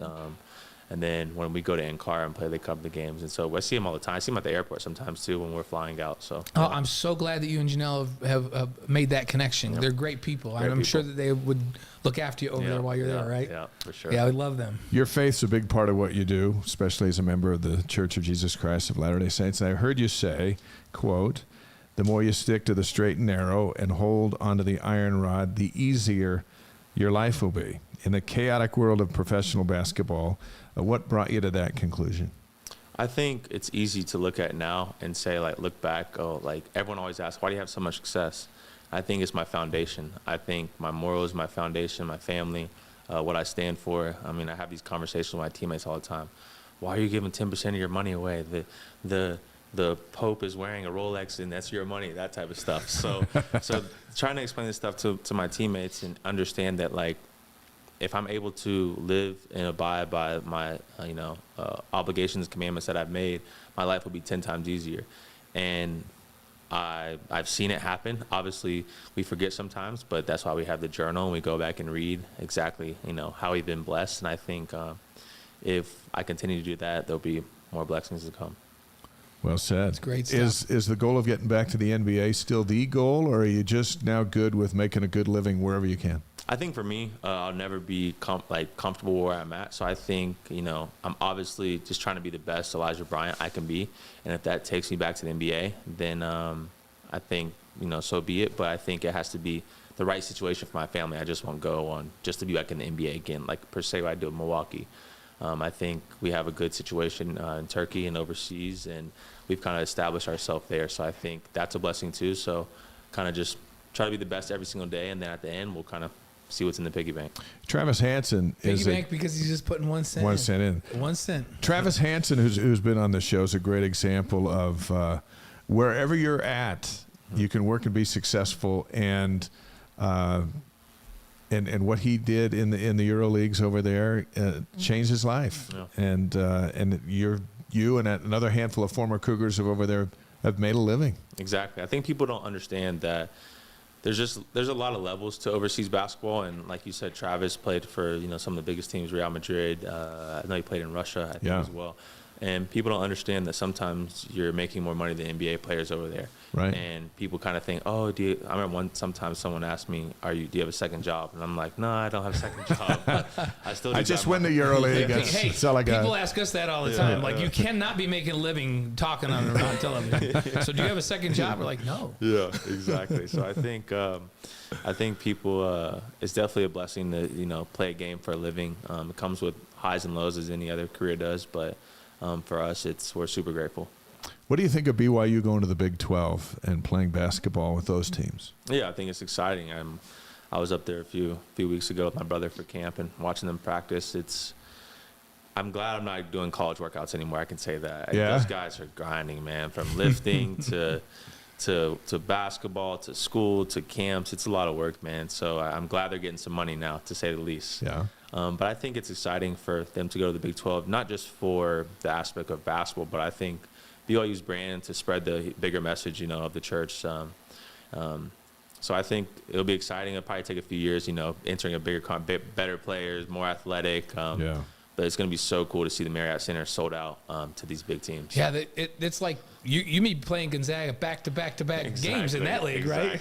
Exactly. I remember, yeah, for sure. It's been a great visit with Elijah Bryant. I think he's ready for 5 questions. Yes, he is. Are you ready? 5. And you heard yours aren't exactly the same. And we have a couple bonus questions. Yeah, you get some bonus ones. We're going to do 6 with you. So we don't get you here in the United States often enough. So your favorite sports movie? Favorite sports movie is probably the one I just watched, Steph Curry. Was it 30 for 30 kind of No, thing? he did a documentary. It's on Apple TV. I forgot the underrated. Underrated is what it's called. It's called Underrated. Do you know what? I got to go find that. Yeah, it is amazing. Should I do it? Is it worth it? It's amazing. Yeah. Okay. Did you see him hit his hole-in-one the other day at the golf thing? And he ran the full length. He was playing in that that Pro-Am celebrity tournament over in Tahoe, in Incline Village. And he hit a hole-in-one, and he sprinted the full length of the hole all the way to the... I listened to an interview, and they asked him, like, how does that compare to, what you do? He's like, okay, when I shoot, I know, like, I can go in. So, like, but when I do that, I've never done that. So he was like, I blacked out. I was doing stuff I never do, running, jumping, fist bumping. Going nuts. Exactly. It was fun to watch. Yeah, He really enjoyed that. So, your favorite singer or band? Favorite singer or band is probably Drake. Drake. Like Drake. Yeah. That's a good one. You know who else loved the Drake? Who'd we have? Calls him the Drake. That's a problem right there, right? Call the Drake. Yeah, call it the Drake Do you know from why? Seinfeld. His favorite band is AC/DC. The Drake is we call it the Drakes from Seinfeld. The Drake. the They call it Drake. the You're Drake. right. They call love him the Drake. Who did we have here that was in the? It was like Mitch Drake. Matthews. Yeah, Mitch Matthews. Drake was his favorite too. And he said Drake, and I said we love the Drake. What our Utah guy, Post Malone? Do you like Post? I like him a lot. Yeah, I think he's really good. Yeah. I think He just doing a lot. lives right up I the know. road here. But he doesn't beat the Drake. No. No, so not the Drake. So favorite breakfast cereal? Favorite breakfast cereal, probably. I don't eat it a lot. Rarely. Probably Cinnamon Toast Crunch. Cinnamon toast. Yeah, that's a popular one. Just so you know, for dinner, I didn't realize we were having all this stuff here. Yeah. And so I had some Cinnamon Life, which is very similar to Yeah, Cinnamon that's Toast good. Crunch. Not quite as cinnamony, though, Yeah. as Cinnamon Toast Crunch. That's a good one, though. I like Cinnamon Toast Crunch. Here's where we veer off. Yeah, this is from our what, like, we typical give you a couple questions. of your own. Okay. Favorite European food to eat? Favorite cuisine from Favorite European food to eat, probably either a doner, which is from Turkey, or slouvaki. Slouvaki is from Greece, and it's like What did you say was from Turkey? a donor. Doner. A donor? Doner. What is It's it? Like a booster? No, no. It's like I would say it's like a burrito, but it has like meat, potatoes. They're kind of similar to the same stuff of the slouvaki, but this one's kind of Okay. like heated up. So we'll get them sometimes after practice. Oh, nice. A donor. And Yeah. how, And does is Janelle that make Turkish? those? It's like a street food In Turkey. Yeah, yeah. Cool. Can Janelle make those? She hasn't really gotten to the Turkish cuisine. You know? So if we come over and stay with Jeff and Cheryl Flake at the embassy, Don't know exactly. they'll take us out for some For sure, donors, for right? Some donor. 100%. Okay. We need to come when you're playing, and we can all come to a Oh, game. of course. That would That'd be be fun. So, favorite thing about being a father? Now a father of Somebody two. Father of two. mentioned, father of two, but just about being a dad. What's the coolest thing? I think there's probably a few things, but one is to see them grow and then depend on you, and it changes your perspective on everything. And, you have a bad game, you come home, you kind of see, okay, here's the real perspective. Like, you understand that this game really doesn't matter. So I think it's given me a lot of perspective, but it's also been super cool to have someone really depend on you. They can't change their diapers, they can't do any of that. And it always relates to me in like the savior, how I'm a child to the savior, and I think that's what having a child has really made me understand, like, this is how he feels when I don't listen, or this is how he feels when I don't do this, so I think that's been very cool. Steve from Brigham City says, Dave and Blaine, come up north and enjoy the world-famous Maddox Steakhouse. They're not saying we need to go all the way over to Turkey for Steve, I've been to Maddox, and Yeah. I'll concur. It's very, very good. I It's think, Dave, good. that you and I may We've been have there. gone there on our way to Logan one time. So, Yeah, that's good stuff. So, and Spencer McMillan says, and Blue's your little brother, right? Blue is my son. Oh, Blue's your son. Yeah. What's your brother's name? Kai. Oh, it's Kai. Yeah, That's right. How old's Kai? Kai's 16 now. Yeah, and is Kai good? Is he a baller? Is he He's gonna, good. Can he play at BYU? He might have a chance. Yeah. Really? Ooh, He's got a lot to live up to. Does he want to do that? Yeah, we'll see. It's hard. It's hard to play in Big Brother's shadow, but he's a good one. And That's there's good. and it's Blue and Rocco. Rocco. Blue and Rocco. That's Nice. right. Okay, Kai. I couldn't remember what your brother's name was. All right, So- here's a bonus question. Yeah. How impactful has your mother been throughout this journey of yours? You've referred to her as your superhero before. Yeah, she's I get teary-eyed sometimes thinking about it, but without her, I wouldn't really be anything. And I think she's sacrificed everything, for me in terms of, going to medical school and all this stuff. And that's what really hit me when I won the NBA championship, just like all those days driving to Atlanta, all those days of her cussing me out, and kind of seeing like, she saw the picture. She had the confidence in me before I really had the confidence in myself. So it's it's been an interesting dynamic now that she's a grandma, because she's trying to apply the same thing to my kids. I'm like, Mom, relax. She's like, no, this is how you made it, so you need to do it this way. And I'm kind of like, dang, this is hard, man. This is hard. But yeah, she's definitely my superhero. That's awesome. I need to talk to your mom, because now that I'm a grandpa, and Dave's a grandpa too. Yeah.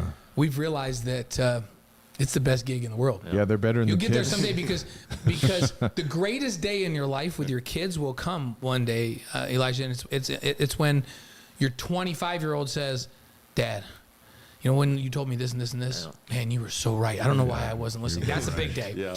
And then the next best day is when your job is just to spoil the grandkids, and your kids are like, Dad, why are you giving her that right now? It's 9:30 at night, and you go, that really isn't my problem right now. That's We get a your lot of freedom. problem. We get a lot of freedom back. We do whatever we want now, Yeah. and it's Yeah. awesome. And all our job is to have the grandkids love us. So tell mom, she just needs to worry about spoiling them. That's it. Exactly. Yeah, That's they true. can do what she wants. And you will pass along the lessons, right? Yeah. There's Your mom's an awesome woman. We There's know a that. great scene. There's a great scene after you've won the title out there on the floor with your mom, and she throws her arms around you, or you throw yours around her. It's just an embrace of a journey that had started so long ago and was hard, Mm-hmm. and then there you are about to get a ring as an NBA world champion.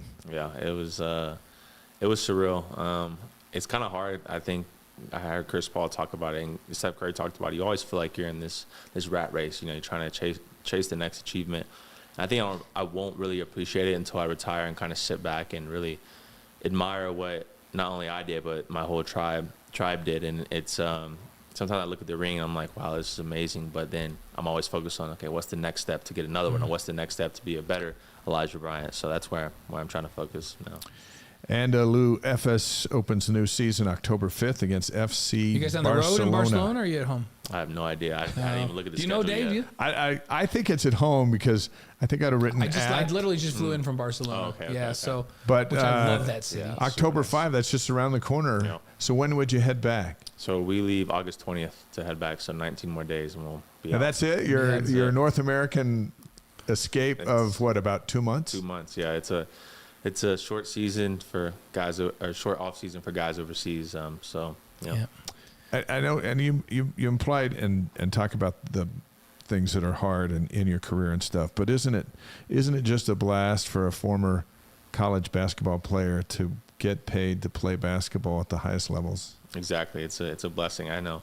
That's why, people I always feel sorry for people who have to work, but then they have to find time to work out as well. So for me, it's like when I'm working out, I'm working too. So my wife's like, "Oh, I want to work out today," and I'm like, dang, I take that for granted. Like, my job is to work out today. Yeah. So, and play basketball. So that's a big blessing. That for is sure. a great blessing, Yeah, isn't it? yeah. Well, you're a tremendous representative of the church and of the school. Our and- streamers have just loved learning a little bit more about you and getting to know you. So BYU Sports Act says when you acknowledge your tribe, that means something, which is really cool. And for the love, would you eat a bunch of that take stuff? some of that for I'll take it some home? for sure. Take some home with. That's a lot of stuff. Text Janelle, say I'm bringing home dinner. Say, Janelle, don't worry about dinner tonight or tomorrow night. We Okay, got okay, this. And okay, take whatever you perfect. need from Thank that. you, guys. And hey, next summer we'll be back and report in. Let's do it. We'd love to have you every summer. We'll keep track of you over there. Now that I know that you're kind of under the Flakes wing over there, we'll keep track of you. Perfect. So, The Thank great you, guys. Elijah Bryant live with us. Thank you, Eli. thank you, Eli. Thank you. Thanks for being here. And great to have you in person. 19 more days, and he's back over to Turkey and continuing his great life. What an example. And it's been fun to watch the reactions of everybody because they know and they get it. Next week, Jamal Willis. Speaking of outstanding athletes and wonderful examples, number 4 all-time rusher. Right behind him, another good one, Nick Robinson, assistant coach for the basketball team. Tom Homo will be here August 15th.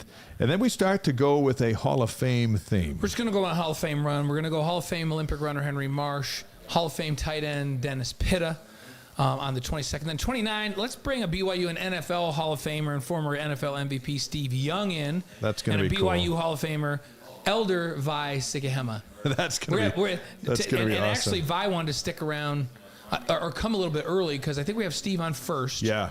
Right. If Vi wants to, he's a Vi- broadcaster. He yeah, wants to get in. Vi heard that we were going to have Steve on. He's like, "Oh, can I come a little bit early? I want to get in on the interview with Steve." We said, "Of course, Elder Sikahema. You can do what you want. You can do what you want. So come in a And little we're having early." lunch with him on Friday, Yeah, and we'll so- kind of so get him we'll up to have speed.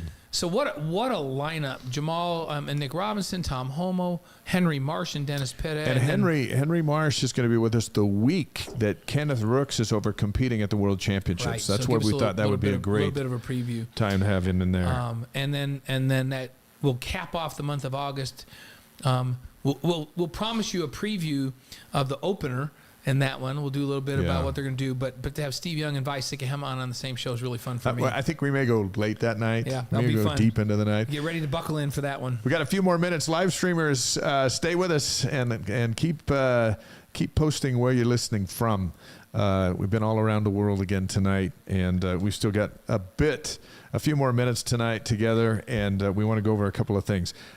First and foremost, the women's soccer top 25 preseason poll came out just before we came on the air tonight. Oh, yeah. And BYU's number 13 in the country. And we thought, okay, well, where does that put TCU? Because as Jen Rockwood told us last week when she was on the show, TCU and BYU are neck and neck as to who the best team is in the Big 12. So TCU's ranked number 9 in the top 25. BYU's at number 13. BYU hosts TCU at Southfield. What a night that will be in the first Big 12 battle of any sport. And guess in what? BYU history. They could flip-flop spots right after that game. Yeah, just flip it. And Texas, by the way, is number 15. So it's TCU 9, BYU 13, Texas number 15 in the preseason top 25 women's soccer poll. Knowing what's coming back after talking to Jen and knowing what's been added to this roster. I'd put them in the top 10. If they're not a top 10 team this year, I'm actually going to be surprised if they're not a top 10 program. And I'll actually be surprised if they don't win the league. They're going to be phenomenal, and we've got something to tell you about their game on Saturday, which you can actually see on BYU TV in just a moment. We do have a golf note before we get to some key dates. Right. Zach Blair, former Cougar, finished tied for 13th over the weekend at the 3M Open, and that helps him maintain his PGA card for next You have season. to be Fantastic. a certain place on the money list to get carried over to the next season. Yeah. That's a huge deal. It's just to be on the PGA Tour with a full card is an amazing accomplishment. So how about that for Zach? That's phenomenal. Congrats to Zach. Peter Quest is still trying to keep his. Peter get Quest, his. he made the cut this last weekend again. Yeah, he's had a great last month and a half. run in the last month. So let's go over some key dates before we roll out what happened on this day. And just looking over here, yes, Pitta is coming to the show again. We're glad. Pitta, Max Hall. There are some guys, and Pitta was Max Hall's tight end. Those there are two. just some guys that you hear they're coming, and people are like, that's must see. That's must see. Wise guys. I gotta get that. That's big time stuff when we get Dennis on. So and they have a rolling gag on Sports Nation. They always say, "Hey, we apologize to Dennis Pitta. Like he's supposed to be on every day, but they run out of time and he can't come on."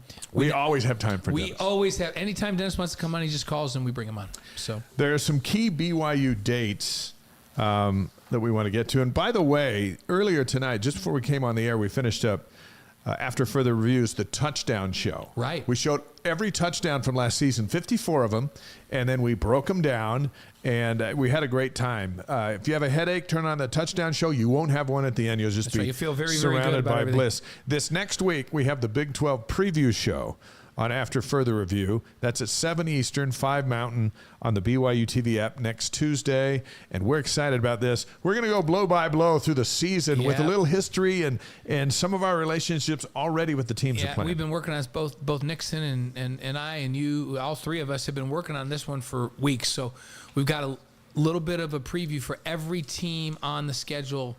And how we think BYU matches up. So this is one to not miss. It'll be a fun one. If you miss these shows, you go to the BYU TV app, and they're just there all the time. And by the way, you asked me on the show today. It's already over, so I'm not giving away anything. They had 54 touchdowns this last year. Were they going to have more or less this year? I said more. I said more.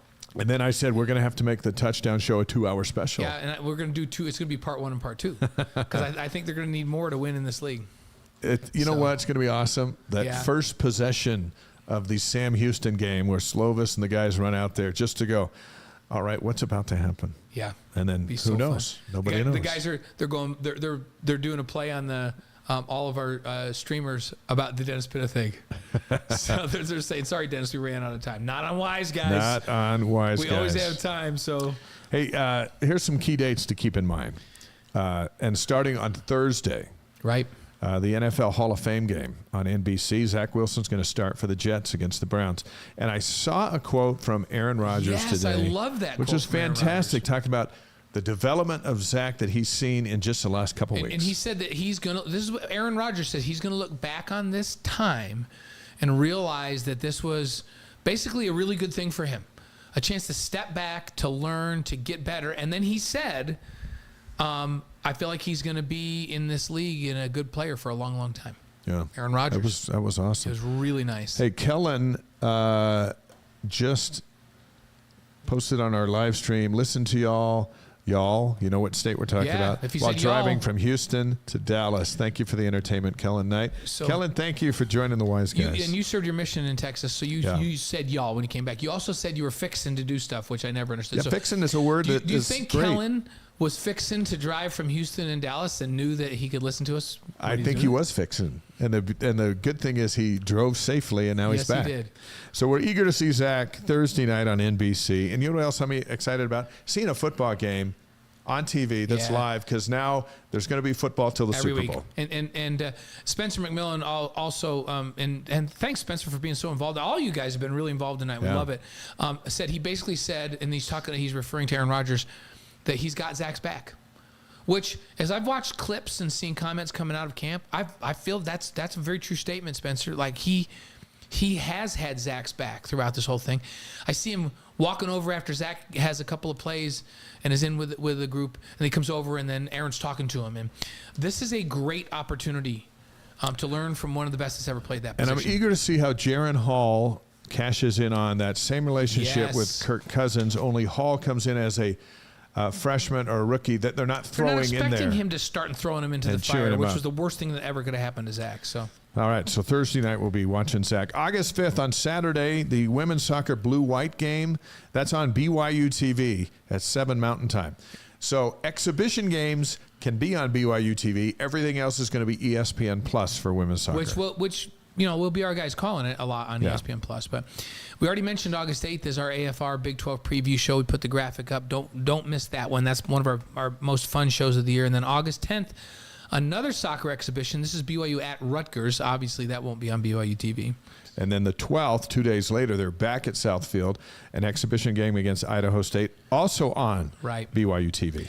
August 15th on AFR. So the 8th, we're going to do this AFR. We're going to do the Big 12 preview show.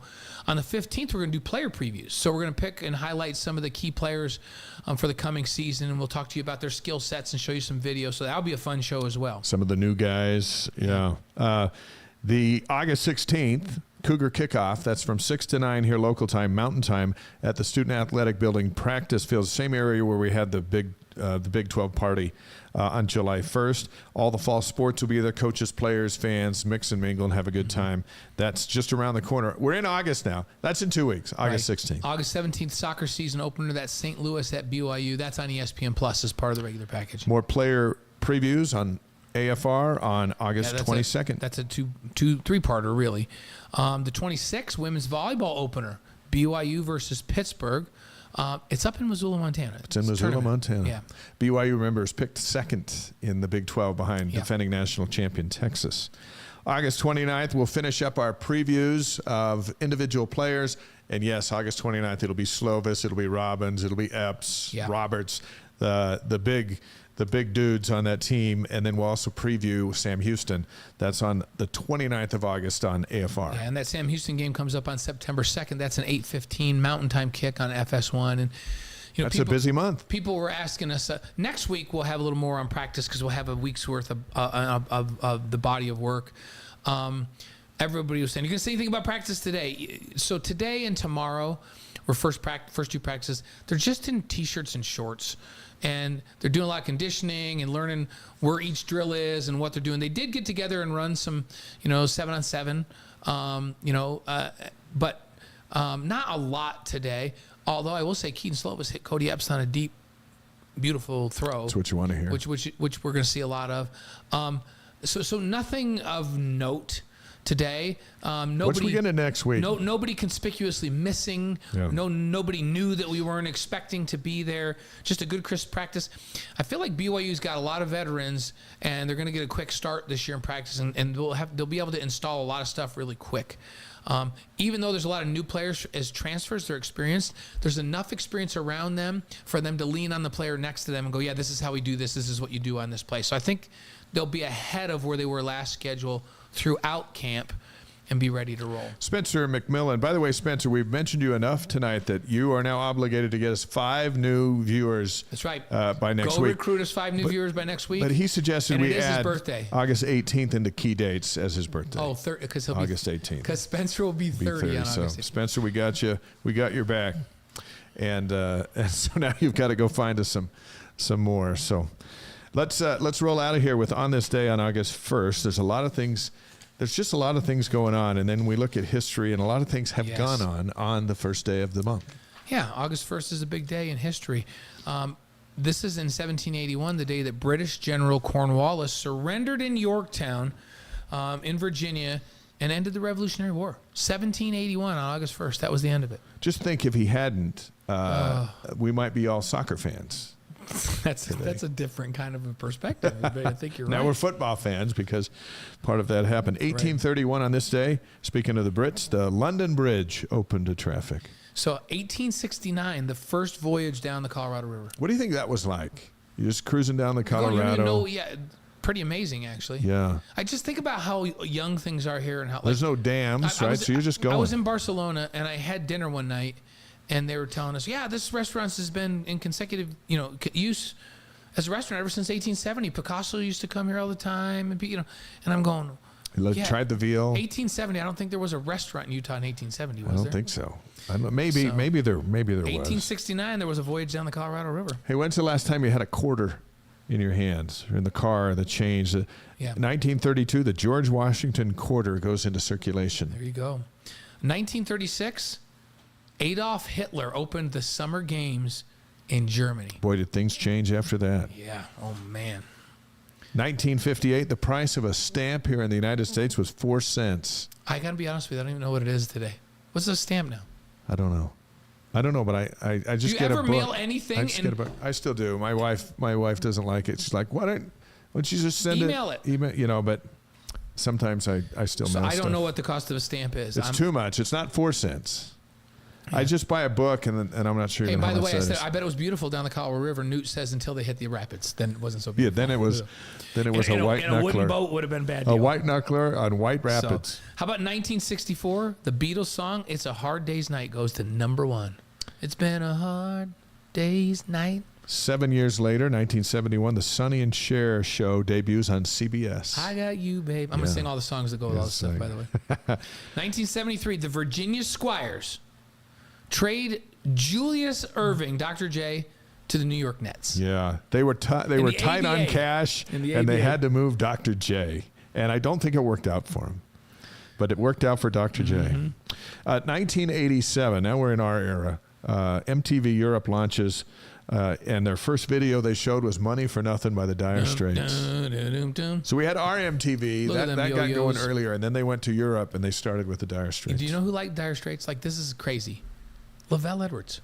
You liked the Dire Straits? Yeah, he loved Willie Nelson, and he liked a couple of Dire Straits songs. Well, they were kind of mellow rockers. Look at them yo-yos, that's the way you do it. Money for nothing and the chicks for free. Yeah. That ain't working. That's a myth. Yeah. 1988, Rush Limbaugh starts his national radio show, and then he became quite the rage. Wow. 1990, Iraq pulls out of Kuwait. That's significant. Yeah. 1996, George R.R. Martin publishes his first novel. You might have heard of it. It was called Game of Thrones. And last month, and they made this big series. I was over in Dubrovnik in Croatia. I learned how you say it. I would have called it Dubrovnik, but now I learned that you have to call it Dubrovnik. And you have to say it with an accent like that. But all of the Game of Thrones sites are there in Dubrovnik and Split. Amazing. Yeah, I've been to Spanish Fork here lately. A couple other things. You know what? It's time for you to go on vacation, for me to have Brian Logan in here, and you can go rest up and come back. Yeah, we have to do that in the off season, right? It's all over. See, I did it in the summer, though. Both of those were in the summer. No question about them. Hey, how about 2002? This is interesting. The Ravens signed Ray Lewis to a 5-year extension, including a $19 million signing bonus. That was the largest in NFL history. $19 million. At the time. This year, they just signed Lamar Jackson to a 5-year extension. They paid him a $72.5 million signing bonus, the largest in NFL history. So, man, you know who you want to be with? You want to be at the Ravens. Yeah, they do the. Is Lamar Jackson worth 72.5 and Ray only worth 19?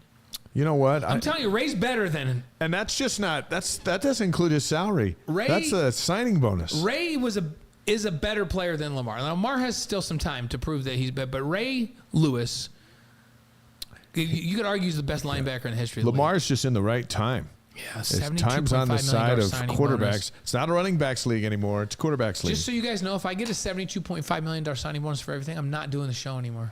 Yes, you are. No, you just won't do your other job. I'm going to quit every other job and I'm just doing the show. Yeah. So August 1st birthdays, 1779, Francis Scott Key, who wrote The Star-Spangled Banner. 1942, Jerry Garcia, The Grateful Dead. What's the best Grateful Dead song ever? I don't know the titles of them. You just, when you hear them, you're like, oh, yeah, that's The Grateful Dead. But I'm not a deadhead. I will survive. Yeah, that's probably it. 1979, Jason Momoa, Aquaman.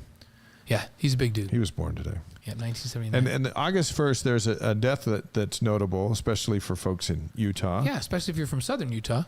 In 2020, just a few years ago, Wilford Brimley passed away. Actor, you remember Quaker Oats commercials? Yeah, it's the right thing to do. Southern Utah resident, member of the church, and he just kind of, he was in these Hollywood blockbusters, but hanging out in southern Utah, just minding his own business. Yeah. Wilford Brimley. He's our quote of the week. Our wise guys, inspirational quote of the week comes from Wilford Brimley. Only appropriate, right? Yeah, lay it on us. I'm not anybody's judge. I don't know what motivates people to do what they do, but I have a lot of admiration for anybody who can start with absolutely nothing and make a little something out of it. Wilford Brimley. Well said, Wilford Brimley. Classic. It reminds me of Elijah Bryant. Yeah. 1 cent. Yeah. 1 cent a day. Just put it in the bank, and eventually it adds up. He's made a little something out of it. He's made a little something out of it. 3 rings. We thank Elijah for being live with us. Grateful to have Max Hall tonight. And also happy to introduce Jody Rookstool to you, the CEO of Feastbox. And we encourage you to go to cougarfeast.com, and you can schedule your tailgate party meal wherever you're at in the 48 states. Hawaii, you're on your own. We still love you. And Alaska, I think you're on your own. We love you too. Yeah. But you can order your tailgate dinner, and they will send it to you in the mail. And we tested it tonight. It's it's cool, and you support charity and the BYU NIL situation. And by the way, like, we don't sponsor them or anything like that, right? So we're just saying that was some good food, and we brought them on because they're a big supporter of these athletes, and they're helping kick off this NIL thing at BYU and do it the right way. So we have a lot of respect for that, and that's why they're on with us today. Yeah, the new kids in town. Yep, new kids in town. Come show us what you got and all that stuff, and we'll hear from them and their representatives as the 9 players they've got doing that will pop into the show. Be fun. We're excited for next week. Jamal Willis going to be here, 4th now. When he finished, he was number 1. Now he's number 4 all time in rushing at BYU. And Nick Robinson, assistant coach, going to get us ready for the Cougars road trip to Italy and Croatia, which is just around the corner. So we're going to get him in here before they take off. Yeah. And when they come back, it's all Big 12 all the time. Big 12. So that's next week. Podcast will be up tomorrow. Share it with your friends. And we encourage you, again, to go back to our YouTube channel and subscribe and like. And Spencer McMillan owes us. He's got to go find us 5 new people to come watch the show every week. We're going to hold you accountable to that, too. Let us know how that goes next week, Spencer, when you bring those with us. Introduce them to us on the chat. And, hey, we're grateful to all of you for following us on YouTube, Facebook, Twitch, wherever you're at. We're grateful to have you with us every week, and we look forward to seeing you again next week. The number 1 BYU Sports live stream show in prime time in the entire world. Spencer says it's going to happen. You read it here, you better folks. Believe it. We're going to follow up. It's going to happen. All right. For Blaine, I'm Dave. We're the Wise Guys. Have a great week. Oh, and by the way, we'll also have the latest from fall camp next Tuesday. We'll have a week under our belts, and we can fill you in. Yeah, it'll be fun. Have a great week.